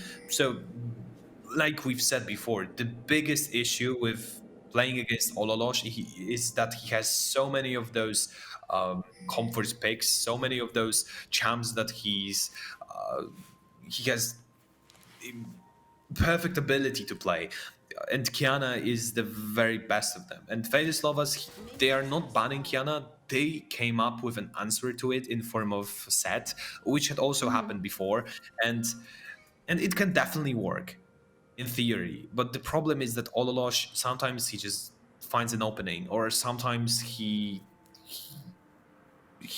decides to leave his lane and go for other kills around the map. And in this case, Seth will not punish Kiana. Seth will not get the tower. Seth will not build immense advantage of his own regard, which is a big problem. But he's going to not let Kiana go completely out of control on the lane, at least. So this is where I have to agree with you. I like the idea, and you can see even now he's controlling the lane, he's controlling the waves, making sure that Ololo's not going to be able to farm for free and neglect some damage throw some damage onto Fashlosh, because he's again running with an exhaust in this game, so he wants to be aggressive in the lane. But it's really hard to be aggressive against Seth during the laning phase because of his ridiculous shields and just because of, in general, how weird of a champion he is. There is a jungler nearby because Icon started from the board part of the map. He's clearing towards the mid lane, so he could. Okay, he could not. That was a very timely word from Fashlosh right there.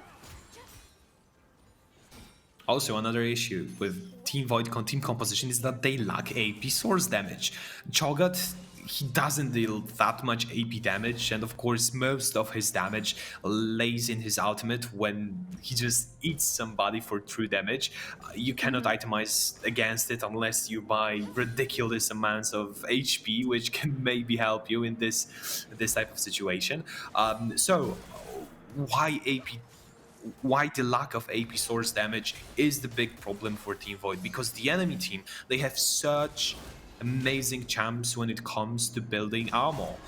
Jax can go for Zhonya. Seth will stack some armor as well. Fiddlesticks, he wants to go for Zhonya's as well. This will be a tough challenge. Even Israel, he can go for the Frozen Heart, which means that a lot of this AD damage that lays in the team composition of Team Void will be neglected because of the armor and stacking items on the side of Team Fire. And what are they going to be left with? If it comes to a big team fight when already Team Fire are itemized and they have armor, what is going to be the damage output for Team Void that is going to be reliable in this situation? Because not just they don't have AP, they don't really have too much of true damage, just something that can be very consistent and reliable for them in the team fight. So I am definitely seeing what you're talking about, and I am also seeing Ololosh going as the first blood in this game. Fashlosh could be the next one, but he's here to make sure that his mid laner is going to live. He's carrying away Arc1, so Fashlosh is getting away. Bot lane is fighting too. In the meantime, Limitless has no mana. XYZ has a little bit more, but no, they're not going to continue. But we have the first blood on the mid lane. Ololosh, what is going on? No way, man. And Lovas, he got the kill in 1v2 setting. He was the one getting ganked, and he's managed to punish Ololosh for overstepping his boundaries. There you go. That's set in the working. I really do love this counter pick. It is strong into so many other melee champs that we can see in the mid lane. For example, Akali or even Silas. Set used to be a good counter to that. Kiana is one of them. It's just so hard for her to pick up any fights because the Skull Crusher, it's a guaranteed stun for Silas, and then he can start stacking his Conqueror. He has a lot of base damage. He likes to get into those extended fights, which for Ololosh is not a perfect scenario. I think for Ololosh, the perfect scenario right now would be to do something he does very often, to try to get something somewhere else on the map, try to go for the other lanes, especially for the bot lane, because they have Soraka there, so you know, if anything goes wrong there, Ololosh would still be able to get out of it. Facialovish is fighting with him again, and it's a lot of damage coming out of that set. Archon is just around the corner, sitting in that unwarded bush, but Yuno is around as well, going to be spotted, and because of that, there is probably not going to be any continuation of the fight, unless Archon wants to go on to him and steal his Raptors. There's no or at flash least on one Yuno. grown-up. He wants to do it, but now he needs to run away because Facialovish is here, and Yuno is fighting with him as well. And Archon is super low on health already. Oh my god, there's going to be an ultimate from Ololosh, but Archon is barely living thanks to his Soraka, thanks to the heals from Evilicious. That was a very close one for Team Void, but it's not over yet because Marino is around, jumping on the ward. Facialovish is here too. They're looking for somebody. Evilicious is not where she wants to be, but she's running away. Ololosh is trying to stop Facialovish. Archon is so low. Still leaves. Oh my god, what is that Soraka doing? But now he dies finally. It was a little bit too much of healing coming his way. Ololosh still wants to fight. They are 3-on-3 right now. Oh, and Marino is jumping. It's a double stun for him immediately. He's not going to be knocked out by Rapirel. This is where everybody turns around. That was a nice stun, but no, this is indeed where everybody turns around. But 0-2 for Team Fire.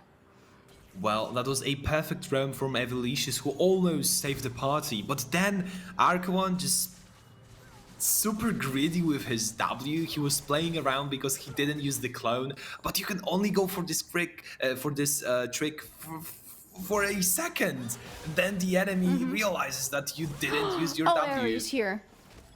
No, Ololosh Oh, is fine. that was a close one. Yes, he even still has his flash. Well, I think Ratmirol can go for this trade. Doesn't he understand now that he he can. just It's a straight up good kills him? knock-up. I think it doesn't does. have the Oh, feast. Marin is going to jump. Yes, That was the doesn't have it, issue. and there was I a think flash he used for it on the Jax. minion. Yeah. Mm-hmm. But imagine if Ratmirol had Feast, it's an instant kill for him. And I also think that Marino would not decide to take a fight with Cho'Gath that has ultimate, because Jax is quite squishy, especially during the early laning phase. And Ratmirol so close to getting this solo kill, but of course the CD on the ultimate stood in the way. But it looks like nothing is standing in the way of Team Fire right now, because they have the first Drake, which is something we saw in the previous game, but this one is a good one for them because they are already 0-2. They are winning. Evilicious is alone. No, Limitless is here under the turret, so they're fine. Team Void are answering at the same time, but the score is right now very much, and the map is very much in control of Team Fire. Oh, and speaking of that, that's going to be at that Soraka, that's Evilicious down for you, thanks to the ultimate from Yuno, and they can continue pushing through the bot lane. This is one of the tricks from Yuno. He's playing Fiddlesticks, he knows what to do. The bad news are that it is Aerie who gets the kill, so neither Ezreal nor Fiddlesticks will be able to get this additional extra money, which would have definitely helped them to transition into this game, to get the lead themselves. But well, it's better than nothing, right? Marino, he's getting frisky, trying to invite the enemy jungle, but there's two of the enemies right there. I don't think he wanted to make this mistake.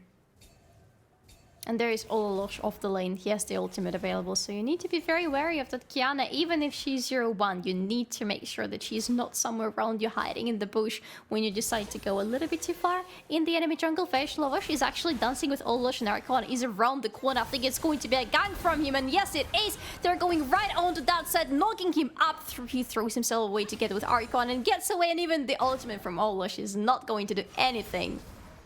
And I don't think that Wukong should go between the Set and his own tower, because it allows him to suplex into the safety.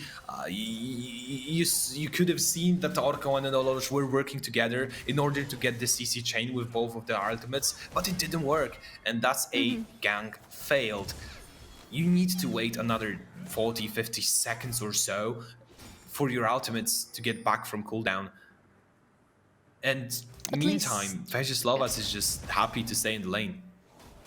Oh, he is very happy. He doesn't have a flash though, he doesn't have a teleport, so he really needs to stay on the lane for as long as possible. But the thing is, he doesn't even need to recall. He's fine staying on the lane. He doesn't really take too much damage from Ololosh. He's very self-sustainable, and he doesn't need to go back to the base up until he gets his item. It reminds me of one of the handicaps that Team Shadow had. You remember the one where they only were allowed to buy the full items? If Vejislavas was in that same situation, he would be very much okay with that, I think. Oh no, look at Yuno, he's repeating his gank in the bot lane. But mid lane is fighting too, but no, this is important. Yuno is here with the ultimate, and Eric is ultimate as well. Evilicious is trying to flash away, but no, she's going to go down again. Even used the heal before death, but it didn't save her. Limitless is alone here under the turret. Turret still has the plates, Archon is around, but I don't think this is a tower worth saving at this very moment. XYZ is going to get at least a plate. Spread between everybody, but it's still some money. Ratmural in the top lane, however, doing so great.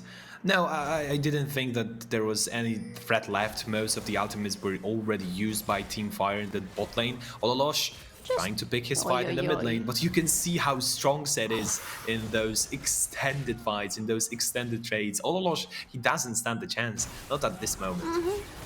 Oh my god, you know who else doesn't stand a chance? Limitless, even throwing an exhaust on Terry, but it's not going to help. Oh, Ololosh! Oh no, he's going to be a showstopper from Vejislavas, but he failed! And he's going to die because of the turret! It's a shutdown for Ololosh! Oh, what a big misstep from Vejislavas! Ooh, that's huge for Ololosh. You do not want to give him any chance of getting back to the game. And now with this shutdown, just like in the previous game on Kassadin, he will be able to bounce back, he will be able to get his items ready, and who knows what happens next. That was a big mistake from Vejislavas. He should not have tried. I mean, that was a good try, but you are also risking giving this big shutdown to enemy mid laner, who you know that is... Maraino, what was that? He just jumped onto Ratmural. He was like, eat me, and Ratmural was like, thank you very much. What is going on? I love Cho'Gath. His outplays are so smooth. He likes... auto attacks you a couple of times, and then he flashed up, flash ultimate. that is pretty much it. Love the simplicity behind all of it. And Ratmural, he gets the first tower. What an amazing performance! I don't want to say that I got used to him getting beaten by Marine most of the time, but that was the that was. The reality of the top lane, and now on Cho'Gath, he's standing his ground. Oh, look at Archon. He has the vision, but he doesn't really see much. He's trying to go for a steal. He actually did it. Well, he did it. It was Limitless who stole the dragon. Archon went in. He didn't even use the smite. It was Limitless, just with a Q. That's insane. And like in the previous game, it kind of saves them because it stops Teamfire from stocking the dragons. Forgiven must be fuming right now because he was talking about those sloppy mistakes. He was talking about his team playing better, and it's hard not to agree. They are playing better, but due to those mistakes, due to Vyacheslava's overextending in the mid lane, due to not smiting right now, they are losing a lot of tempo. They are losing a lot of strength in this game, and it might be able to open up a window for Team Void to get back and make another comeback. And Mr. Coach is very angry. As you can see in this little window that we saw in the corner, he's not really happy, but maybe Team Fire is still going to bounce back. I mean, they're 2-6 right now. They're still winning when you look at the kills, when you look at the gold. But I don't think that the time is really working towards them right now, because there is already the stacking process of Heartsteel beginning on the top lane. There is already a kill and an eclipse for Kiana on the mid lane. Everything is starting to look very good, finally, for Team Void. The question is, are they going to be able to, bounce it a little bit further, or are Team Fire going to be able to bounce back? This is something that the game will answer to us very soon. Definitely one of the challenges is how would you like to play around your strengths as Team Void, because Cho'Gath is definitely your strongest member right now. You can see him just walking into Jax. He doesn't really even look at the damage. This champ's not balanced. This champ is completely bonkers. He's a full tank and he does so much damage. The team will not like AP damage because they have more than enough of it in the face of Cho'Gath, and it wasn't even his ultimate. It wasn't him trying to num somebody. It was just him, dealing damage, pressing some other buttons. Yeah, it was a basic Fish, combo. Lovash, are you sure about that? Olosh is fighting with you, but Archon is around again. The showstopper is going to go in onto Olosh. Olosh is trying again and failing with the ultimate and not stunning Fish. Lovash, disaster, but at least it's not the kill for the Mary. He's going in onto Limitless, jumping around. It's getting very frisky on the bot lane, especially with Yuna around. I think Team Fire's bot lane are trying to provoke Team Void to go a little bit further in them, but it's not going to work. And Team Void should not really be trying to pick a fight with them. Or is it? Are so much stronger. Oh, Yuna is going in with the ultimate again. XYZ also the ultimate too. They're trying to go for the kills, but this time it's not going to work for them. You can see that the enemy team, Team Fire, are focused on the bot lane. Yuno is there for the third time, and as Sivir and Soraka, you just want to be chilling in the lane.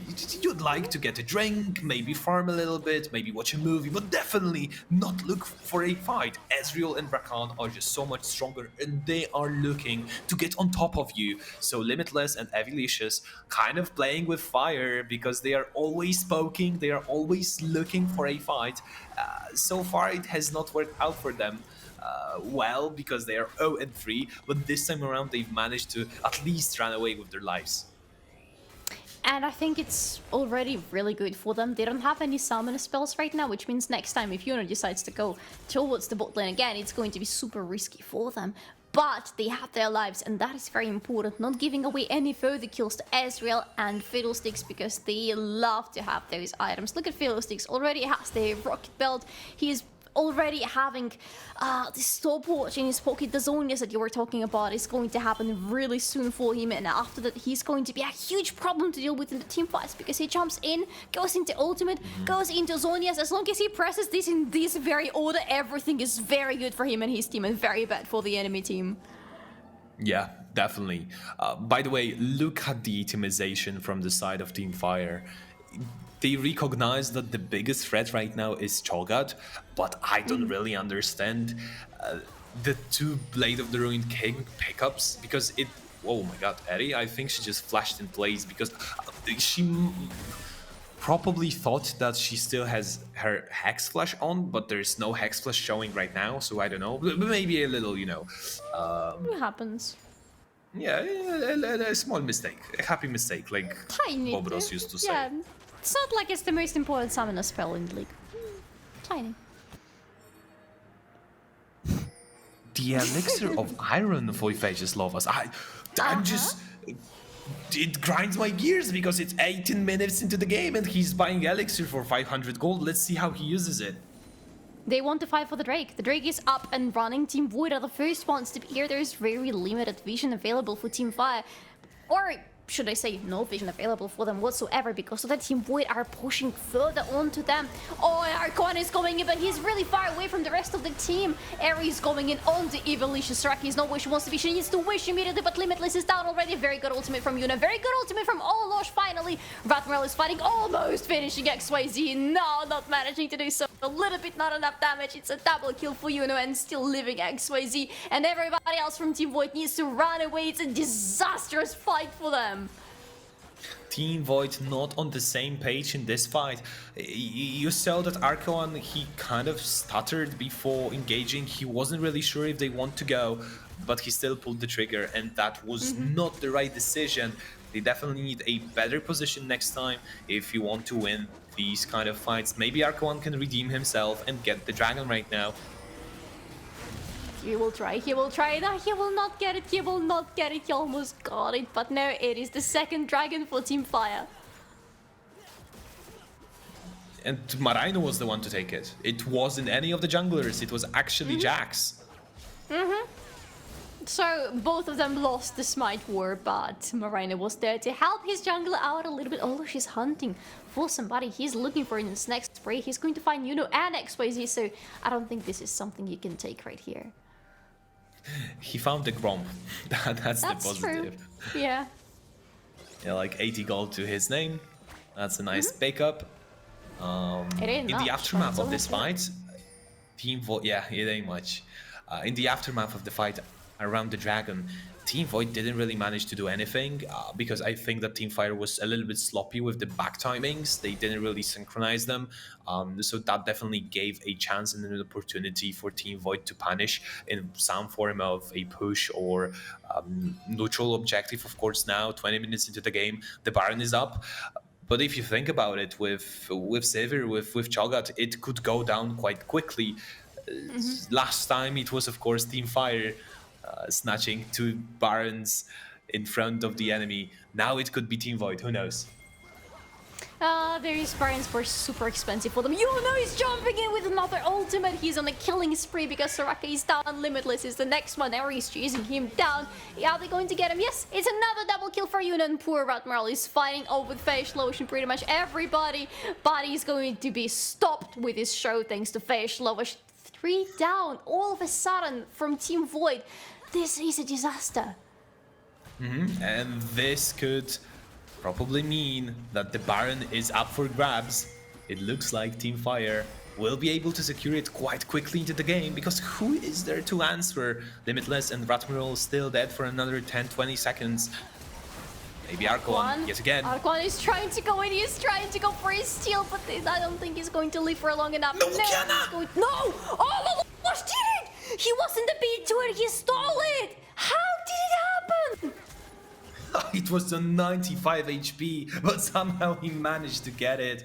It will be just Evie with the Baron buff because she was the last one to stay alive, to survive this havoc. But they did it. Somehow they've managed to steal another objective.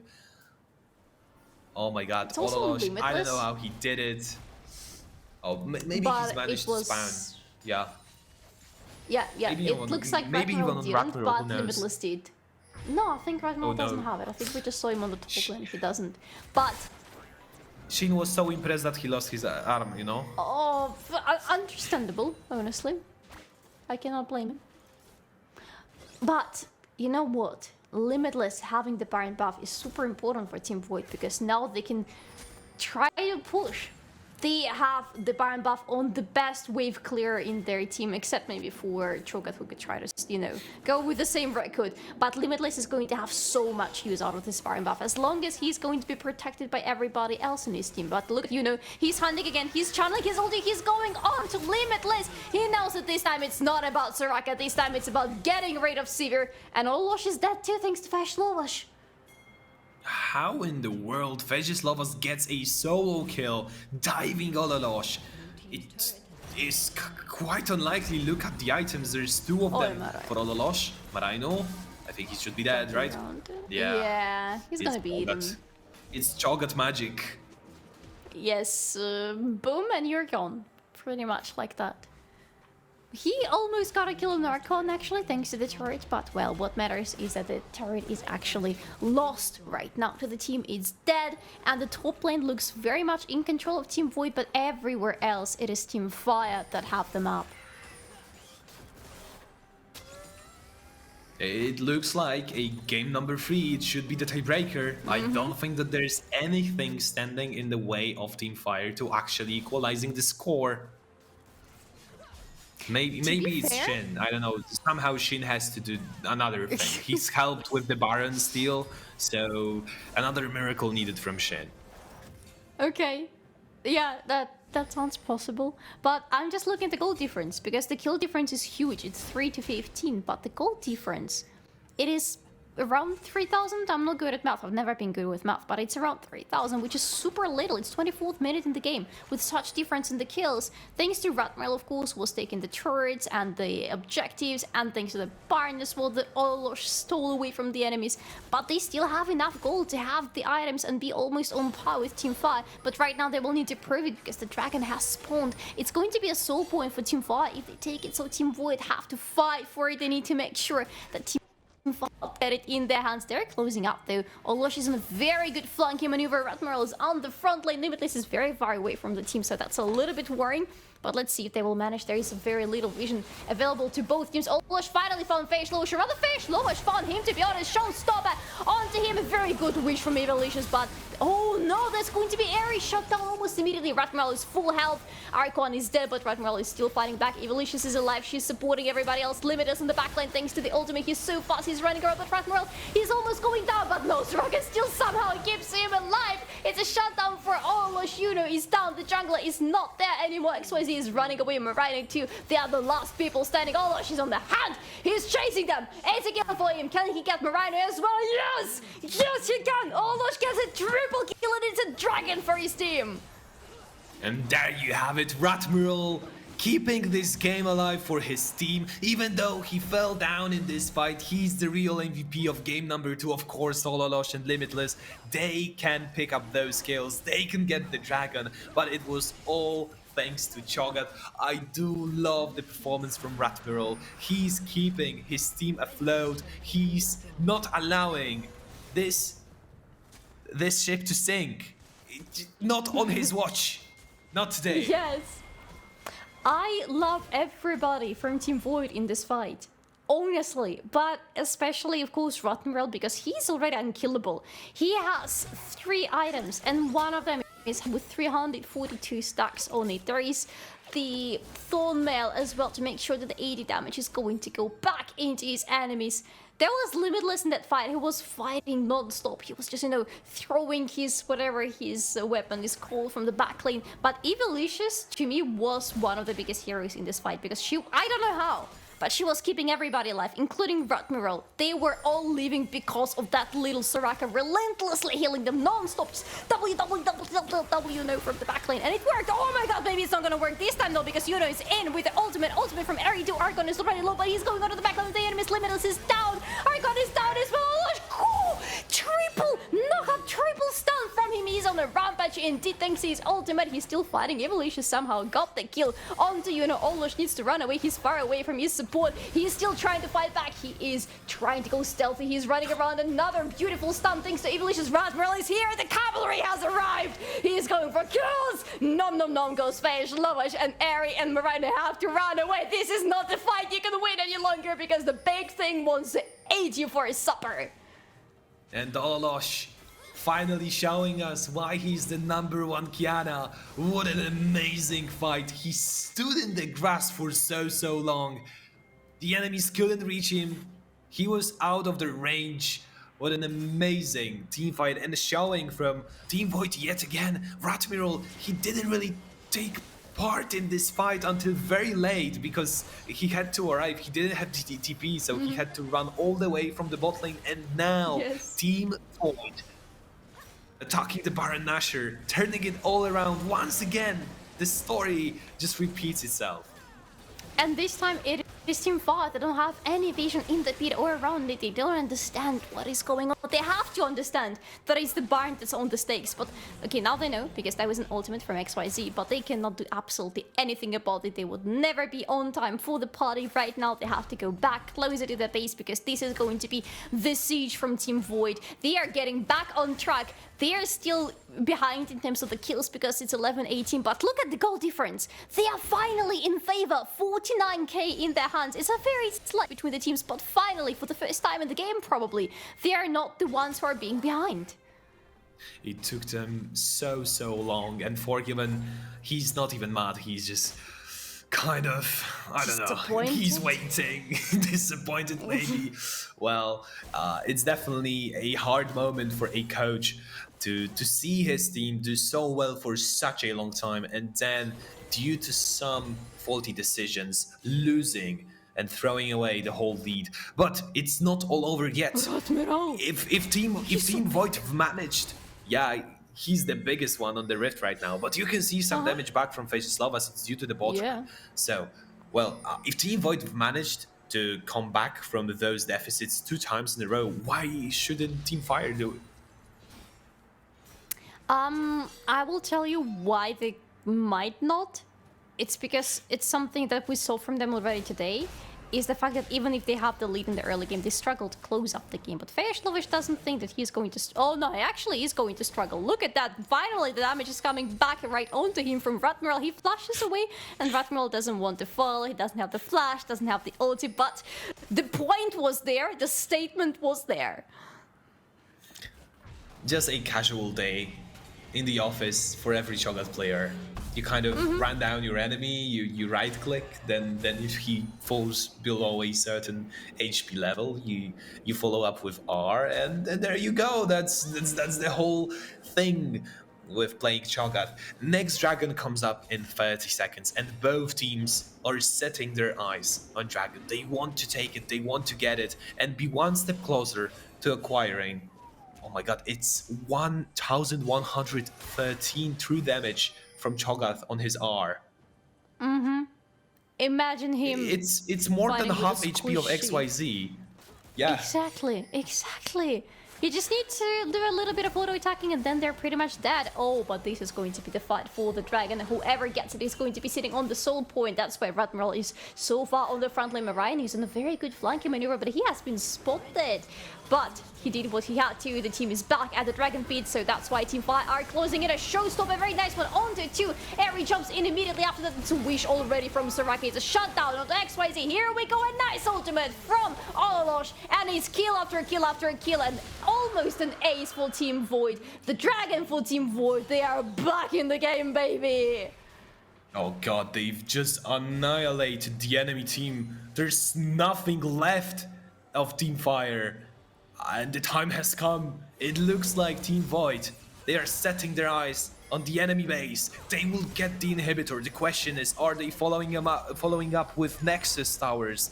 Because the wave is far away, but they have Cho'Gath and Soraka, so they can tank for days. They don't care about the damage. They care about damage from Rhino a little bit, to be fair. So that's why they actually need to turn around, because it's a little bit too much, and the waves have spawned, so they're going to go back. They don't have the Baron buff anymore, so remember that as well. But they are sitting on the soul point. They have the empowered minions going through the mid lane. They have so much control over the lanes, and it doesn't look like they are willing to lose the next team fight, just judging by the fact with which speed everybody from Team Fire went down in the previous one. There's a question regarding the last team fight. I think that the one who stopped the Fiddle R from casting was Archon with his Cyclone, or Ratmiral with his Silence. I'm not sure about it, but one of those players managed to stop Yuno from casting his ability, because it is so important for Fiddlesticks to get a jump onto his enemies. And during a couple of those last fights, it was always Team Void that started the fights, which means that Yuno cannot really get into good position to surprise his enemies, to get a good ult off, which also meant that their team fights were so much harder to play. If you think about it, the terrain is also not good for him because the infernal terrain removes a lot of bushes and leaves a lot of open space in the jungle. Exactly where they were fighting. There was no safe spot for him to hide and cast the channel his ultimate. In the meantime, by the way, he is dead as we were talking about him. Solo Thanks bolo. to Olosh. Solo double ball of Olosh. Yes, actually, he wants to make it triple. He wants to make it triple, maybe not right now because he's a little bit low, but he has Soraka, he doesn't care. He goes on to finish. Lomash, no, he's going to be a rat barrel eating this one up. Olosh, it still could be a quadra for you. Come on, XYZ solo. Marine is going to stop Olosh, but Olosh goes golden because he doesn't want to die here. And I think they just want to finish the game. It doesn't matter anymore. No, game 3 is what Team Void want to see. Marine is down. No, but the Nexus is down, and that's what matters. Team Void 2-0, and they are the ones to get this best of 3 under their belts. Ratmirol and of course Ololosh in this game, an exceptional and outstanding performances. This Cho'Gath was the reason that they hung on for so long in this game, and then Ololosh could take over because he got so many bounties, he got so fed, he's added so many items into his inventory and grew in strength, then transitioning this into a win. Team Void, both times they had to come back from those early leads from Team Fire, but both times they've managed to do it, and they can't be happy with the result of today's best of 3. And both times, in what fashion have they done it? Because that was beautiful. It looks like the game is over for them. The kill difference is massive. Team Fire have everything in their control. Boom! Team Void finds one good steal or one good team fight or punishes Team Fire for making a little mistake on the map, and suddenly the whole game is turned around. Suddenly the tables have turned, everything is in control of Team Void, and the happy hugs are there for a reason because that was such a good performance from the bot lane and from Team Void. But that's going to be it from us. Let's bounce it back to our nicest host. So, you okay? I mean, good. You're surprisingly good. You're even thank you. smiling. Why wouldn't I? Your eyes are even like calm. This is scary. Why? I was expecting something else. No, why wouldn't you expect something else? You're scaring me. I'm gonna go back to you. How are you feeling?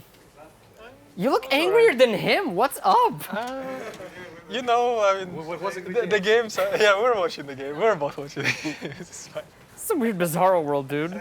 Okay, well, it's just per tradition. Quick thoughts, gentlemen. Forgiven? Deserved defeat. Because? Because deserved defeat. Elaborate.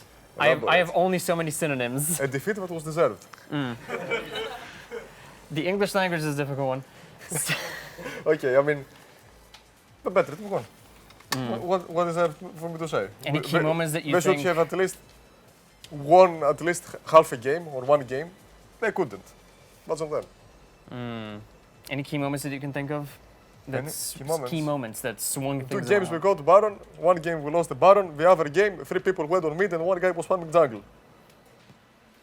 That's what's up. God on a cracker.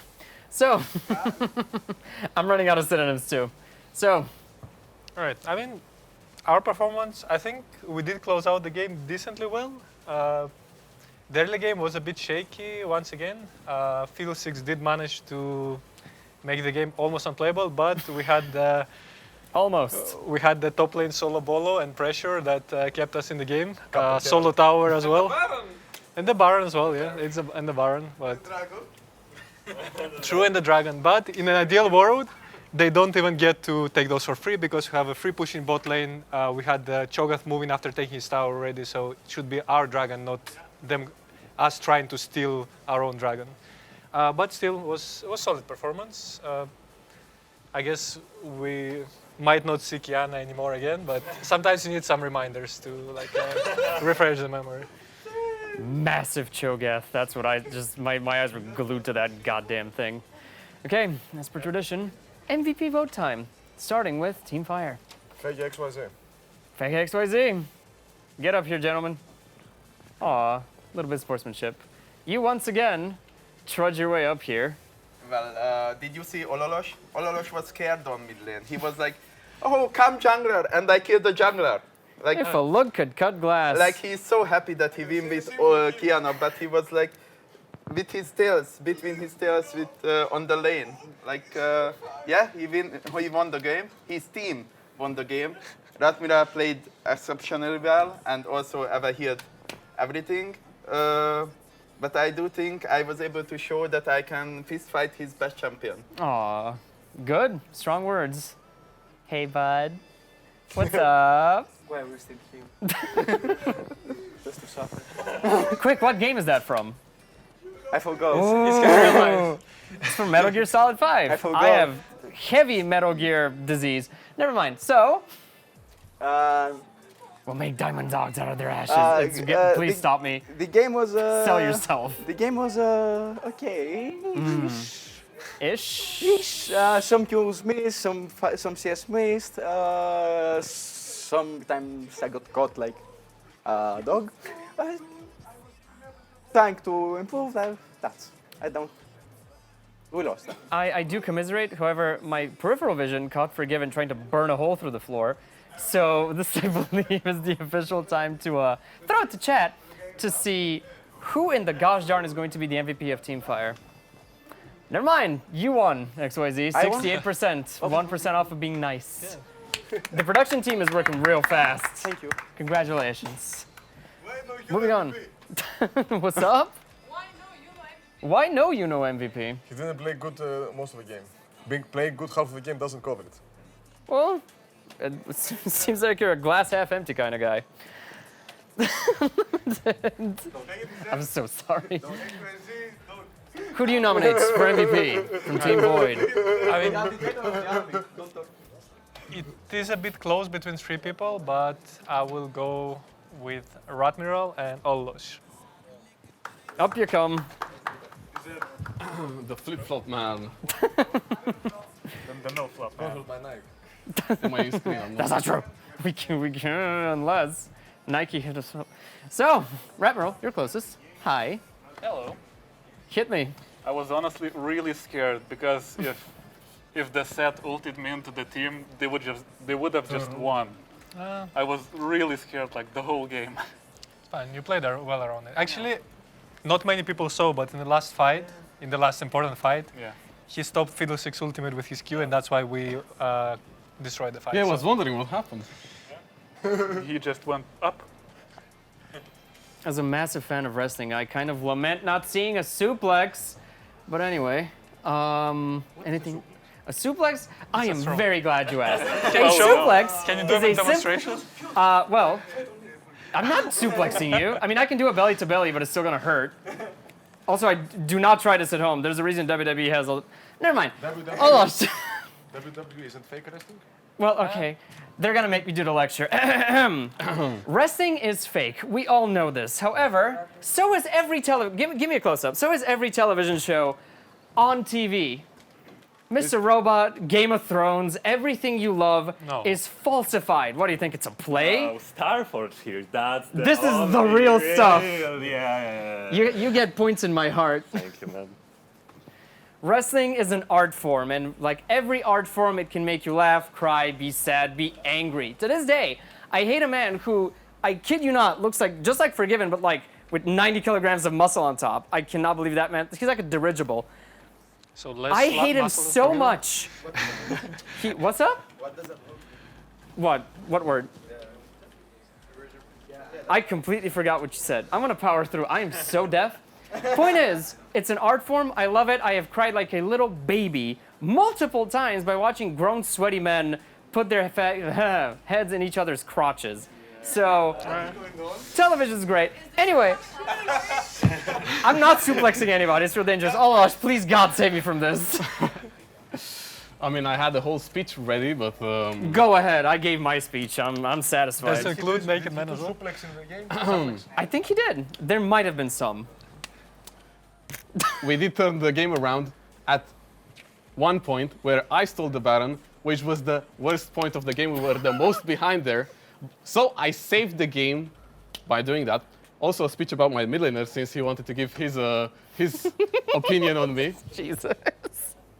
I didn't want to inform him about this, but he and many other people can see that he's clearly solo losing every single game by himself by trying to kill me.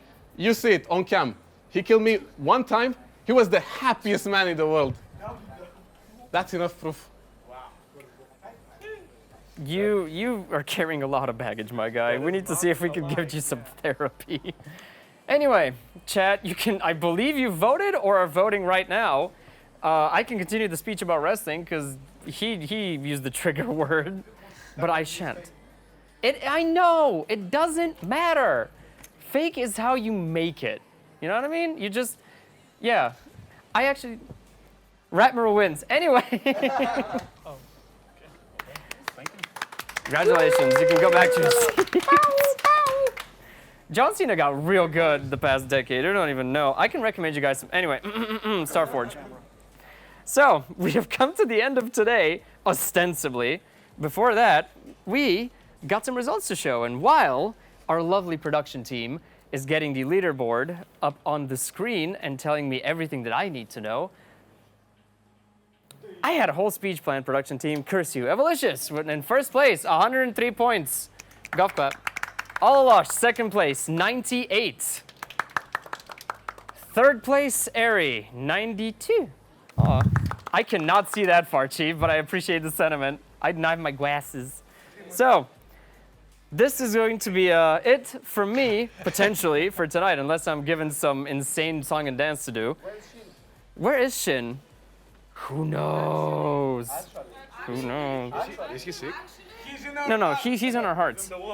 He's projecting. This is his, what is it called? Sharingan? Whatever the hell. If you want to know more about StarForge, you can join our Discord channel, and you can follow us on Instagram and all that other good stuff. Of course, we have our 3 keys giveaway that we do. Keys and chests. Nobody corrected me. Shame on you guys. Keys and chests giveaway that we do every time we do the Sunday show in chat. All you have to do is type !, giveaway, and you can be entered to win those. And of course, we have our jersey giveaway, which was won, I believe, by Atrox, with the clip that I forget the name of because I forgot my gosh darn notes. So Atrox wins this week's jersey. You can see the clip. It's going to be pinned in chat. With that, we're going to close out today's show like we always do, back at the host desk with my incredible and kind of stiff host, Shin. Shin?